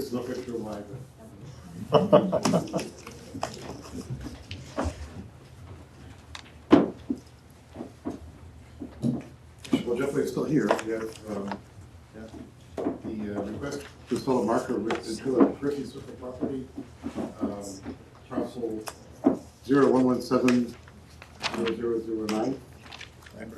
Yeah, we're gonna do Jeff. That's what my wife's still here, but you go. So as you may recall, town meeting recently approved and you folks signed off on acquiring that parcel. While it's still in your care and custody, Conservation Commission would very much like your support to allow the installation of that trailhead. It's really just a post. I was just gonna say, I just wanna make sure, you're just putting a post there, right? Well, yes and no. It's a monument to somebody who works on the select board that lives on that town road. And a little sign that says entered, right? I mean. That's half of it. So it's a post. And so one of the issues is that where people have actually been walking is actually on private property. So the other part is to sort of blaze and inform people, this is where you go to be on the town-owned property. It's not like they're putting down a 4-foot wide pavement. It's blazing and putting the appropriate signage so people go on the town-owned property instead of the private property. Okay, I wasn't clear, because I was looking and going, are they putting in a whole new trail there? Because, we just walk in, Yep, it's just, that's all it is. And the neighbor may do something to discourage folks from, trespassing, but it's just marking, blazing, and putting in that one post. Okay, thank you. Thank you. So is there a motion to give permission to install the marker? I make that motion. Is there a second? All in favor? Aye. Thanks very much. Thanks, Jeff. Now back to item 12, library. Is Ellen? Yes, so I'm gonna promote Ellen and Jennifer, our owner's project manager and assistant library director, as well as some board of library trustees.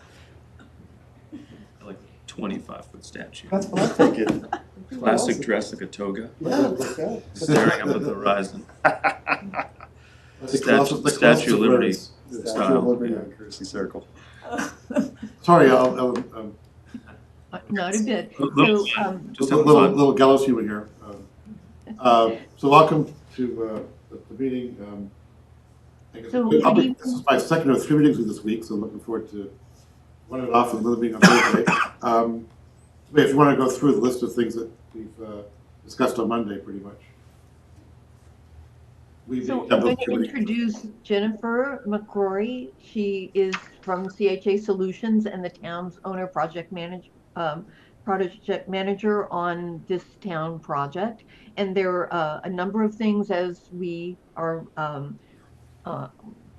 proceeding through our bidding process and our contractual process that need the approval and the go-ahead from the select board. So good evening. I just want to make sure everyone can hear me before I start. Yep. Great. Thank you. So there are 4 items on the agenda. I'm going to take them through one by one in the order that they are listed.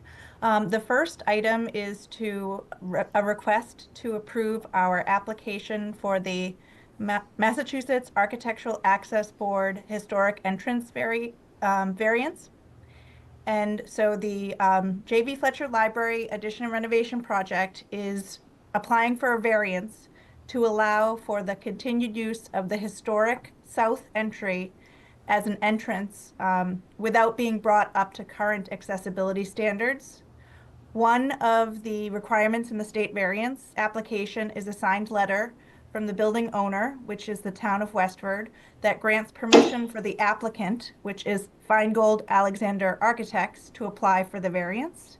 And we brought this up to the joint committee, and they, at the meeting last night, and they approved recommending to the select board to provide a signed letter from the town granting permission for Feingold Alexander to apply for the variance. This makes perfect, for anybody who doesn't know, the south side is the entrance on Main Street, just so anybody who doesn't know that. And, given the discussion we just had about preserving 12 North Main Street and the historical significance of that, I don't think anybody's going to argue about the fact of the historical significance of this entrance, and so I am fully in support of applying for variance for this. I would hate to see that disappear. And the reality is that everyone's going, I mean, the park was in the back. So Right, and everybody who comes, I mean, nobody well, I shouldn't say nobody. People park out front and People do do walk park out. out front and walk in the main entrance, but the majority of people use. We're not hindering any handicap access here. Right. John? Well, I support the application. Is this, what's included in the bid or the contract at the moment? We bid it out for construction. Is the current maintaining the current entrance in the design, or do we have in the design or in the contract the change? I could answer that if, so in the current bid, which we're going to speak about as one of the points after this, it is with the assumption that our variance would be approved to maintain that south entrance as a historic, in the historic manner that it is currently it's currently built as. Yeah, I hope that would be approved, because I don't see any other way to do it. You destroy the whole thing. Yeah. Mr. Chair, do you want to take all these? No, do you really care if we take them all at once? I don't see any really controversy. I'll just as soon wait to do them all at once. That's fine with Okay, so if one went to B. If you want to go into item B, Jennifer. Okay, thank you. So the second item is that we are requesting that the town of Westford approve, the select board approve our request. We are about to submit for building permit and demolition permit, as well as some additional related permits. For example, the notification to the Massachusetts Department of Environmental Protection, as well as our driveway permits. There's a series of permits related to the project. The permit documents and applications are being put together currently with Feingold Alexander Architects, and also our apparent low bidder, which is Hutter Construction Corporation. And we are requesting approval for the select board to allow these, to sign the building permit applications. Sounds If we good. want to build the library, I guess we have to sign the permit. I think it's a yes, but we'll do it all at once. If we want to see then. So the next item is CHA Consulting, which is who I work for. We are requesting an extension for our contract, which includes updated personnel language. And so the current contract ends at the conclusion of the bidding phase, which is where we are now. It is to extend the contract through construction and closeout. There is no change to the contract value, the monetary value, and there's also no change to the contract schedule. It is just an extension of the contract through that time period. I see a lot of nodding heads, so I think we're okay with that. So, Wait, John, oh, John, you have a okay. Oh, yeah. And then, Wait, go ahead. Hang on a minute, Jennifer. I got some sorry. questions about the contract.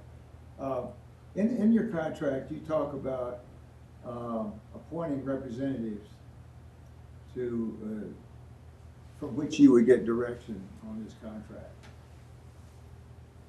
You call that representatives of the appointing authority? In your contract, it says that we will appoint one, the owner will appoint one or more representatives. And I wanted to understand who those in your mind, who are those representatives of the town that you'll be dealing with in this project? The representatives. Well, I'm looking at the whole contract.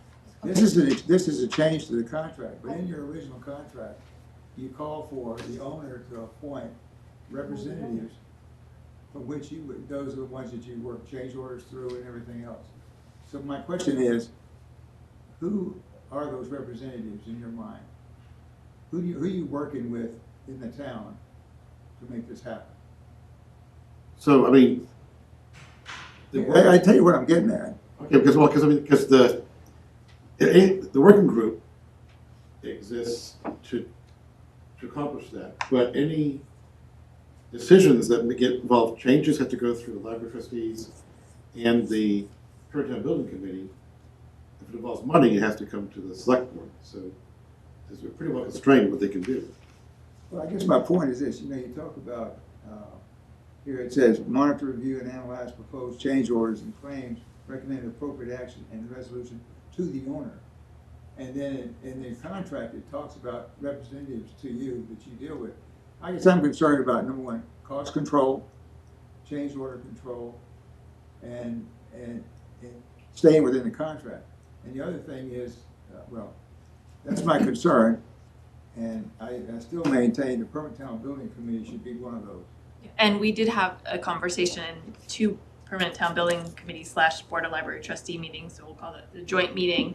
So 2 or 3 meetings ago, we talked about the parameters of cost control, and if there is a change order, what is the threshold to bring that to the chairs of each board? What is the threshold to bring it to the entire joint committee? What is the threshold to bring it to the select board? So those are all under current consideration by that joint board at this time. I believe it was $5,000 was the limit that triggered a review for the. I thought it was 12,000, but I could be wrong. 15,000. You're right, thank you. I know we were going between 12 and 15, Yeah, so. keep throwing out numbers. No, So is it under consideration or has it been agreed on upon? the fire station? It was voted upon. It was voted upon. Yes, there's minutes it's voted upon. Yeah, 10 for the fire station with inflation rate of 12. So how many guys are you gonna be dealing with? What are the points of contact to the consultant? The joint committee. The joint committee? Yes. Okay.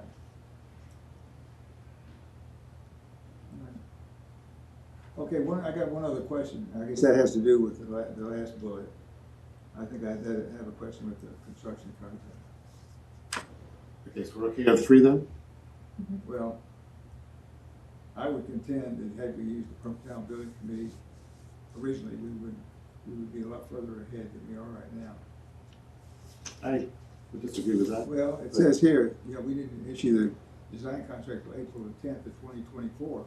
That's a year and a half from the time we approved the project. And that's been my concern all along. And it took us a long time to get up to speed here.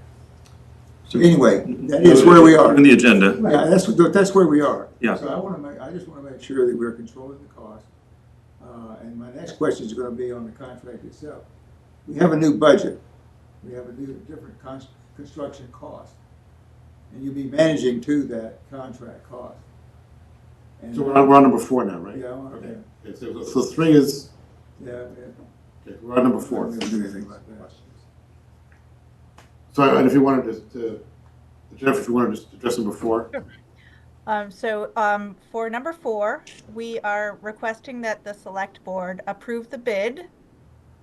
They award and sign a contract with the apparent low bidder, which is Hutter Construction Company, in the contract amount of $20,471,634.00. And that represents that is the contract value that is in the full bid for Hutter Construction. And the budget was originally how much? So the last reconciled construction estimate was $23,607,956. So that represents a cost that is lower, that is under our construction budget by $3,136,322. I know you shared with the committee last night, but could you share with the board the background of Hutter, that they are have Yes. some background here in buildings? Sure. So just for everyone's knowledge, we did receive 6 bids for the construction of the project. 5 of those bids were underneath our construction budget. Hutter Construction was the apparent low bidder. They are from New Ipswich, New Hampshire. They are DCAM certified.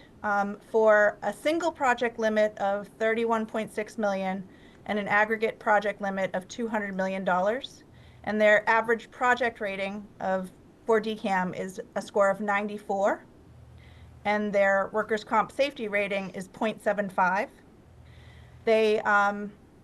We performed all the statutory review of their bid documents. Everything was complete.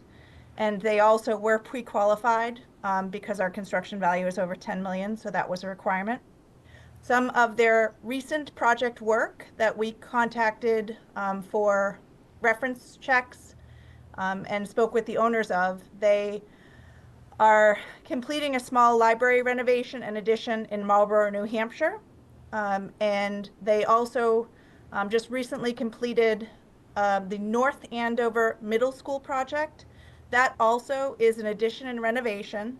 The value of that is approximately $19 million, and it was a 25,000 square foot addition using the public construction Chapter 149 process. So there are a lot of alignments in that project process: fee, size, schedule, and scope. There are some other public projects within Massachusetts. In the Upton Community Center and the Town of Acton Fire Station are also two recent projects that they completed successfully. Thanks. So John, any questions? Yeah, Jennifer, you used the term apparent low bidder. So your intent would be to award the contract to the apparent low bidder? Yes. At this point in time, they are legally still the apparent low bidder. We did perform the statutory reviews, and they have submitted all of the required paperwork, including the diversity office required paperwork and everything that happens within the 5-day period of the bid. All of that is complete, so they still remain the apparent qualified low bidder. Any other questions? I think you have another question, right? Well, I just, okay, so we have a new budget, and this is a question for Ellen. Have you redone the budget to account for the low bid yet? I would clarify that we have a bid that Yes, came I in know. lower than expected. Our budget is still the budget, so the town has still authorized the full project amount. We have a contingency amount that was included.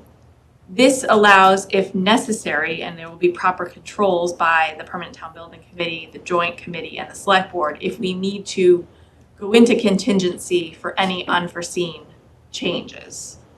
So Jennifer, would you add anything to that related to the project budget per se versus the bid amount that we received?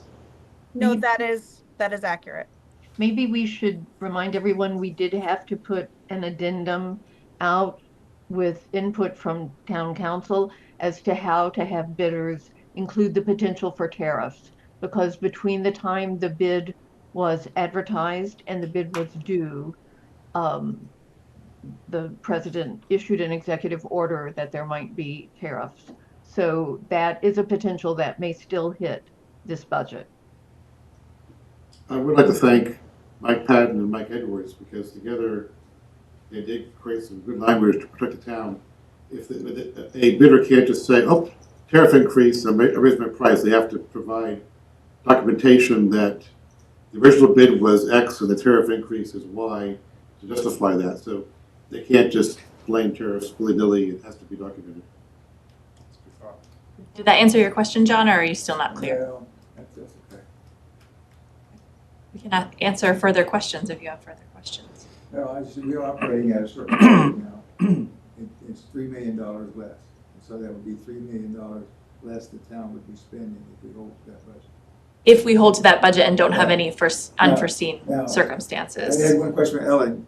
The library was going to contribute $1.3 million to the budget. How's that coming? You're on mute. Can I have a little more volume? Yeah, 1.3 million. A little more volume. Yeah, part of the budget was 1.3 million from the library, money to be raised. How's that going? And the question was, how is the fundraising going for the $1.3 yeah. million?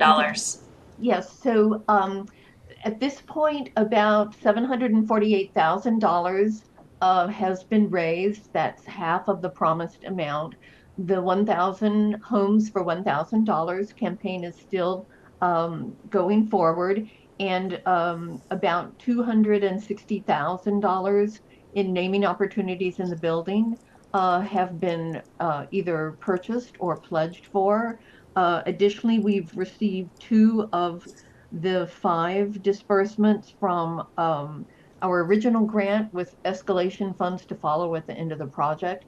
And once we sign the contract with Hutter Construction, we will receive the 3rd grant disbursement. So we will have received 3 disbursements of $1,570,000 and $994. And then once that is concluded, we'll get a couple of more disbursements later in the project when we hit particular benchmarks. But we will then be using the bond, which is floated in May, to be paying for the project. Thank you. Any more questions? Okay, so I guess there's a motion I'll to. move to approve all of them. I'll second. For Chris, okay. Chris, 1 through 4. All in favor? Aye. Aye. Thank you, Ellen. Thank you, Ellen. Thank you, Jennifer. Thank you. Thank Good you. to meet you, Jennifer. Oh, Got away. now for the fun ones, hopefully quick ones. Request for the Affordable Housing Trust to appoint Susan Martin to an alternate position for term to expire June 30th, 2026. Motion to approve. So moved. Second. All in favor? Aye. Welcome and thank you, Susan. Request to approve is on the May 6th town election warrant. And I think Lori is still diligently here. I am here. I'll move to approve. Second. All in favor? Aye. Request to approve special municipal employees. You want to describe that quickly? So, Just come to the- you have to come to the mic. Try to keep you here for this, but. That's okay, I learned a lot tonight. Okay, so Section 20 of the Conflict of Interest Law restricts municipal employees from holding more than one position. So designating special municipal employees will allow more flexibility, but it does have some restrictions. To become a designated municipal employee, which is not an actual employee, it's the position, not the employee. The position has to hold unpaid employees, and it also has to hold any employees that work under 800 hours a year. So basically what it will do is allow any municipal employees within those guidelines the ability to work a second job within the municipality or within the town. What I did.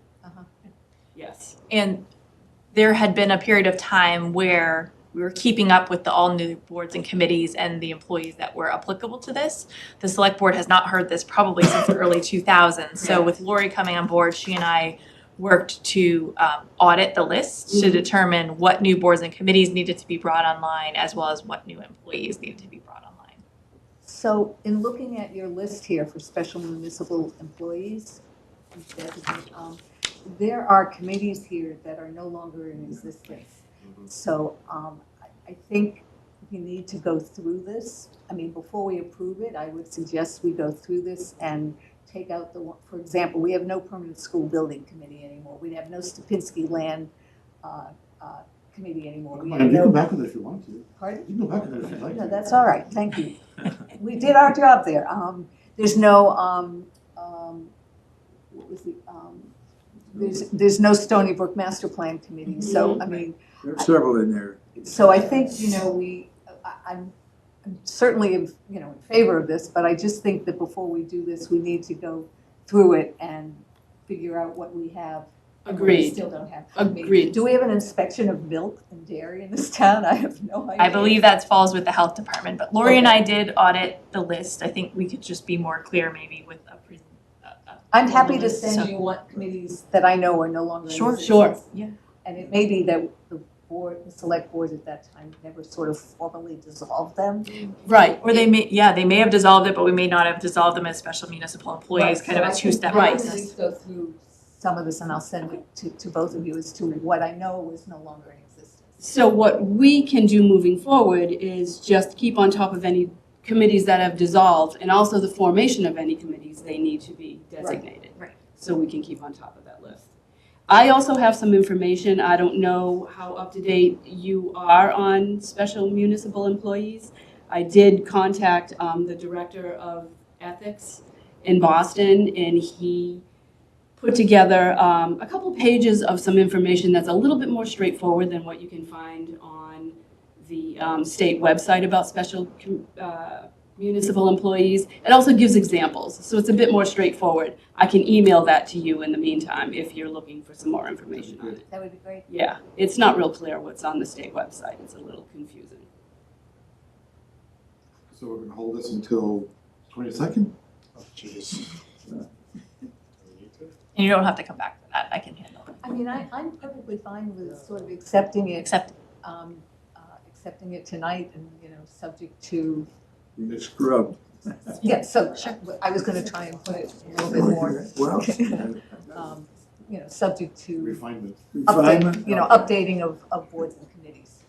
So that's a motion. Is there a second? Second. All in favor? Aye. Great. Thank you very much. Thank you for the work. Oh, thank you. And then Lori, I don't know if you're able to just stick around for the discussion that we're gonna have about the June board and committee appointments, just to get feedback and understand. Sure. If you don't mind, So, when I was chair last time, which was, 3 years ago or something, we have a habit of saying, if you want to be reappointed, just say yes. I don't want to go through what we discuss what to do, but I don't want to go through a whole rigorous process for all how many hundred there are. But I would like to think that we ask the chairs of these committees to say, if someone wants to renew, are they actually showing up to meetings? We have some cases where quorums are hard to hit, and so I'd like sort of a affirmation from committee chairs that, yes, these are the right people. So a suggestion of how we would perhaps either business as usual, appoint a blank slate, or do a little bit of. I think you're right. What we did a couple of years ago, maybe 3 or 4 years ago, is when memberships were coming up, we sent out an email to the chairs of the various committees and said, listed the names of the folks whose appointments were coming up and asked for confirmation from the chairs and those folks, were they still interested or not? And so it makes sense that we should do that again. But we can do it through the that's one idea. We're open to those suggestions on how to. I'm trying to, what problem are we trying to solve here? So we have a number of board and committee members who are up for reappointment in June, so every June. Lori has a brand new office right now, so Marilyn Frank, who was the office assistant at the time, would just send out letters to those whose appointments were up and ask them if they were interested in reappointment or not reappointment. My understanding from Andrea and Scott is that in the past, there was also some outreach to the board chairs if these members who were up for reappointment were attending meetings, were engaged, were participating. And I think what I'm hearing is that there may be a desire to go back to that outreach to understand that if these members who are up for reappointment, before we even ask for them for their consideration, to get some more input from the chairs related to their participation. And there could be other options that we could explore as well. We're just gearing up the town clerk's office to get outreach going because June 30th is coming quickly, and we want to make sure that we have full boards and committees. Yeah, I do think this is useful. I mean, I know myself as the chair of committees in the past, it's been challenging in some cases to have a non-committed appointed, volunteer to vacate that position. Like, so there'll be times where I've had to, email, call to try to get them to say to the town clerk's office, I'm no longer interested. And until I can provide that documentation, I can't free up that seat for people who want to take that position. That's exactly right. Right. So but is this allowing the chair, in a sense, to, make that determination versus what we've done in the past, which is to try to get the actual person to eventually reach back and say, oh, yeah, no, I'm not interested. I mean, they do, ideally, you know, you sort of the letter out, they say, yes, I want to do it, and they're valid. So there are the few, yeah. And we had that with, I know, the Commission on Disabilities. You know, I was sort of like acting as chair, trying to get a member to say, are you in or out? And at some point, you know, I think the chair should tell the town clerk. I agree. The problem is the select board should not reappoint that person, then now it is a free seat, and you can go out and advertise for it. So I think we need to me, in my mind, we need a process. So you know, it's either we have X number of outreach attempts, and if we do not get in contact, then we reach out to the chair and say, is this person participating? Do you want them to be on the board or committees? And then we take action. We've made numerous, you know, I don't know if numerous, but 1 or 2 attempts to connect to that person. I think that the idea is you'd go to the chair. So your example would be you get a letter and you say, these people are coming up for reappointment. Do you support the reappointment or not? So I like that, yeah. But I think it's a little, let's think about something where a person's not participating because they have a bad relationship with the chair. And maybe they're waiting for a realignment or of the committee or some other reason. I think that's, I would hesitate putting this decision solely in the hands of a chair. I think we still need to do some outreach to the individual and give them an opportunity to say, yes, I still want to be. No, I agree. We would do as always, ask the members if they want to be on the committee. Yeah. Again. Yeah. So we would want to re-up. I don't want to throw away experience. Yeah. But if they say yes and the chair says they're never here, I think. We could do more of an attendance check with the chair rather than a preference check.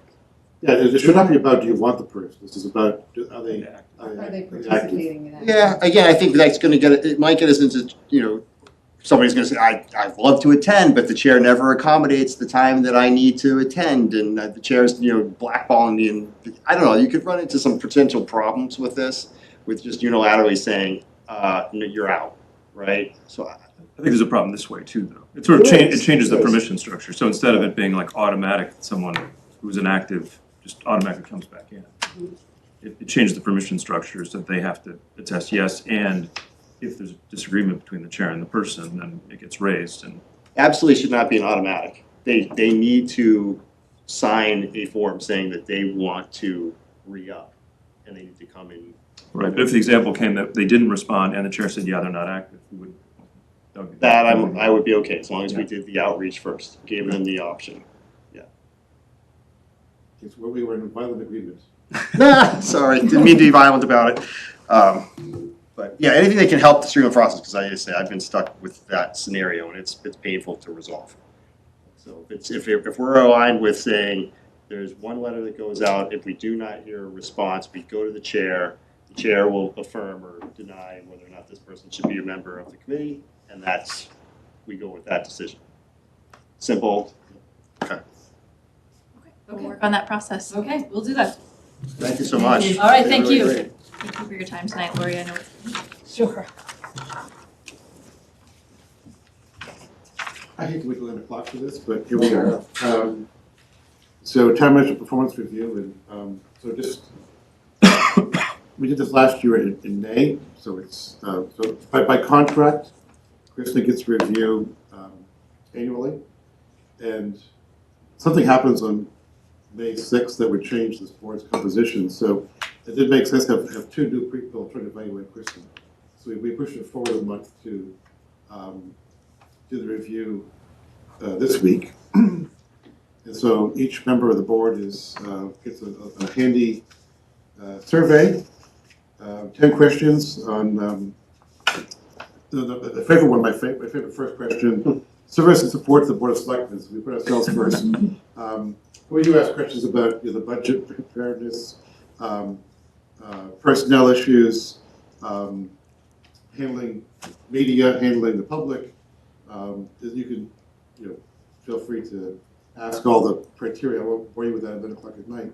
But there's 10 criteria that we grade on a scale of 1 to 5. 1 being is awful, 5 being is wonderful. So perfect score is 50. I have been around for a couple of years. I have never seen scores aligned such as this year. 45, 45, 45, 45.5, and 46. So I think we have pretty good, clear agreement here. One member likes to do 0.5s. And We didn't even talk to each other. I was like, how do you 0.5? I was gonna say, I didn't know 0.5 was an option. I'm going 0.25. I like the next decimal. time. I like the decimal idea. Which did mess me up because there was one category which was the handling of media and citizens and communications that was 5s across the board. There were other categories. The first one, service to the select board, where we were all 5s, but for that 4.5. But basically, very good marks. And, in fact, I think the one that had the low score. Well, there were three. 3 low scores. 45 was low, so there were. No. So the one item that everybody had a 4, a 4.5, or a 5, except for again one person with a 3.5 on HR, basically employee hires, management of employees and so forth. And I don't know if that was I had a 5 there because I thought it was one of the better ones.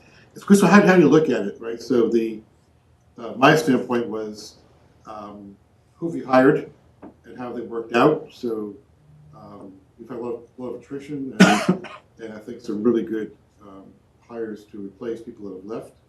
On the other hand, we do have a lot of contracts that have to be negotiated because of timing with town meeting and so forth. Those aren't completed yet, so in some ways you can give an incomplete on that item. So that's the only one that actually didn't have a 4 or 5, but even there was a very high score. So again, from my perspective, first year we gave Kristen a budget crisis, and she handled it, and we had a lot of good scores last year. This year was a chance to actually say, what's the future look like? And so, what I was impressed with was the setting of goals, doing the research to make sure we have SMART goals, looking at facilities, looking at our our town's goals, strategic plan, and bring us all together into where we're going to be in 2 years, 3 years, 5 years. So we're kind of overdue for that, and so I was really pleased to see all that happen. So thank you. I think that was, I was the 46, so I'll take that. But if anyone, I feel let each of the board members say what they were thinking briefly. I don't go through all the comments, but if you want to have any high points you wanted to mention, just. Or low points as well. I'm happy to take constructive criticism too.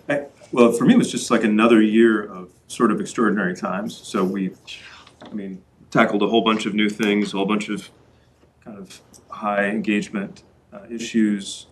I think some of the things that are really important for us to be good at, you've gone at head on. I think communication engagement is a big challenge for us and for all towns like us, and I think you've leaned forward into that in a really good way. So, yeah, if you think about where we'll be a year from now, it'll be a very different, reorganized town of Westford staff with sort of refreshed and renewed goals. So it's a big journey and a lot to take on. But I feel like you're doing a great job. So I always enjoy doing this because you make it easy, right? You overachieve in so many areas, so it's not that difficult for me to fill it out. Maybe that's why I was first this time. Getting it submitted. Yeah, I know. Trying to brown nose, that's how it is. Yeah, but I do have a question for you. So, in your opinion, does this assessment actually help you? Do you think it's actually a good assessment of your achievements and skills and what value you bring to the town? Is there anything you would change in this review form? So I think the form is a little archaic and we could spend some time on it. I would love to see the form reflect the town's strategic plan and the goals. That's why I provided you some backup documents related to the goals and how we were working on the progress of the goals.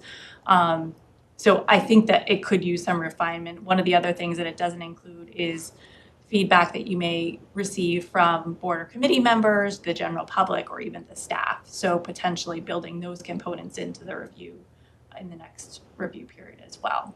Was this something that, I don't know if you guys know if it's been around before? We've you- talked about refining. I know, but we never But did. we've never. Is In it, fact, last year we had this We very did. same meeting. We had the same Yeah. conversation Yeah, last yeah. year, and we just, with everything that's I coming know. up, you know? I guess the question is it our responsibility, the 5 select board members, to refine this, or would it go to HR? HR, maybe incorporate some feedback that you had, bring back to us something for us I to think we consider? started that, we collected some from other municipalities. I believe Scott and HR worked together on that, it just didn't come to fruition, but we'd be happy to facilitate that Basically, I further. think you need a chair. I don't know where you're going with that, but I do think it would be great if we Same place you're could, going with April 22nd. with maybe another attempt at that, if the rest of the select board agrees. And I would also think, we remove references to the board of selectmen, right? Yes. Stated, and if we could make this a little bit more computer friendly, it would make my life a little easier. Yes, it's very unfriendly. Yeah. Even I, who am not as literate as you. you are. Okay, it's like, Scott will tell you, the first time I sent it to him, it was blank. I'm like, what do you mean it's blank? I just spent an hour and a half. I went out all my work. Well, someone actually just circled what things we read, so it's, okay. That's me. Well, I highlighted in yellow. All right, there you go. I think that's what I did last time, but whatever. Just trying to keep it festive. I just make a bold with Tom did. Just bold the number. I really want to know how you got the 0.5s in there. That's what I want. Type it in, right here. Type it in. So I think that would be great. So again, feedback's all great. I would love to see us making another stab at revamping this for the future, if you don't mind. So, I'll echo what Tom said, and I do agree with you, and I tried to, I don't know if you've seen them yet or not. I have not, no. So, but I tried to put in my comments, exactly that, is that, we really focused on, you really focused on the future, on goals, on the strategic plan, on a long, the facilities study, the long-term capital plan, which I kept struggling with, where do I put this in the categories, and couldn't find where to put it. So therefore I put it in the comments. And maybe some of them are in the categories and they're probably misplaced, but I didn't know where else to put them. So, but yeah, I think this is a year where, yes, it's been challenging, but I think with you and with Mike and with Jeff and the input of the other staff, have, said to the town and to all of us, okay, where are we going? Here's where we are, here's where we've been, now where are we going and how do we get there? And I think that you've really led, you and your team have just led the town in that whole process and the whole procedure, and now we have a strategic plan, and I expect we will have a facilities plan and a long-term capital plan that will lay out where the town is going in the next, 3 to 5 years. Which I think is, which I think is important. I think you've done a terrific job with that. I think you've certainly got some challenges ahead of you next year. But having seen how you met the budget crisis, how you operated this year, I have absolutely full confidence that you will meet the challenges that you're faced with next year, as well as you've met all the ones to date. So thank you very much. I'm done. And then there was one. No, I think what I saw is the two most important ones, and you may have marks all the way, but dealing with uncertainty and changing conditions, you did a remarkable job with that, in addition to what you did with the budget. And getting through that override situation last year, and then also putting the balanced budget together this year. And then personal and professional growth as a town manager, I've watched you grow significantly in your ability to handle contracts and do the things that I thought that you really worked hard on that. So I think I've seen a lot of improvement there. And just your ability to handle yourself in different situations, in front of the town meeting, and then dealing with us. So I think it's great. So thank you. Good job. So we also met in executive session, not to discuss the marks. Could I just make one comment? So I really appreciate all of this. I look forward to reading this, but none of this would be possible without the staff as well. One staff member is here, many others may be watching or in the room. I could not do all of this by myself. So I want to give huge kudos to the staff, to the board and committee members, because they are all supporting me as I support them. And thank you to all of you for your support and your guidance over the past year as well. It's been tremendous. So thank you. So, yes, what I was going to mention was, which actually, thank you, because it's, I should have gone to you. That's first, okay. Sorry. No, it's okay. Again, you didn't share. But we do, as part, also part of the contract, there's an option for a merit increase to be given with the review. And so we discussed that at the executive session earlier. And what we decided upon was there is a pool for our non-union employees of where 2% increase is the amount given to high performers. So we agreed that person would get a 2% merit increase, and because of the contract works, that's retroactive back to February. So thank you for your work past year. Thank you very much, everyone. Thank you. Any other comments? Because there are probably very few people left out there. I'm sorry. But, Maybe just, Kristen, something we talked about before is the idea of syncing up your contract with the regular contract cycle, which Right. I think we fully intended to do and just didn't do. Yeah. So that may be something that you I want think to that work might be on. up for discussion at the next meeting, where it may not happen the next year, but it may happen the following year, or we could try to sync it up next year as well. So I think there's opportunity for that. yeah, but right now, the plan that we also discussed, so, we would get the current contract in place Yeah. for one more year. Exactly. But the new one would kick in on the July 1st and put it on our normal schedule with the fiscal year. We could change it, but I'm not sure if I want to mess with the current contract because it just gets more complicated. Yeah. No, absolutely. What's already been laid down is a great plan. So minutes for approval, March 11th, March 25th of 2025, is motion to approve and release. So moved. Is there a second? Second. All in favor? Aye. Where to put for updates? I'll give a very, very quick update. So Park and Rec had a meeting last night. We had about 35 to 40 residents attend to talk about the Nutting Roads Fields project. Park and Rec Commission voted to have town staff present at our next meeting a comprehensive cost analysis looking at the cost of replacing the fields with artificial turf versus the cost associated with replacing the fields with natural grass. So we'll be holding that meeting May 5th. Location is still under discussion, but anybody who's interested in that discussion, we're welcome them to attend, and it will be also hybrid. Hybrid and recorded by WestfordCAT. Yes. Anything else? Okay, so moving along to Kristen. Great. So we have a series of grants, purchase orders, and contracts this evening. The first is that the town was awarded the Community Compact IT grant for firewall upgrades in the amount of $73,300 as requested by the Technology Department. We requested a higher amount from the state, but they had such a high pool amount, they were only able to award us a portion, so we'd be looking to go to town meeting to fund the rest via capital. But again, looking for the town to accept that grant at this point in time to secure those dollars. Is there a motion to approve money? Second. All in favor? Aye. I'll go through the series of purchase orders. There's a lot based upon the town meeting actions that occurred back in March for Taylor and Lloyd for 2 Everest heavy-duty 11-foot power reversing plows in the amount of $47,807 as requested by the Public Works Department. To Allegiance Trucks for 2 Monroe heavy-duty 11-foot power reversing one-way plow with lights and control valve in the amount of $42,045 and $67,933 as requested by the Public Works Department. CDWG for IT hardware and services in the amount of $35,672 as requested by the Technology Department. Axion Enterprises for Taser electronic control devices and related equipment in the amount of $40,000 as requested by the Police Department. Apple for Apple laptops and desktop computers for classrooms in the amount of $118,665 as requested by the Technology Department.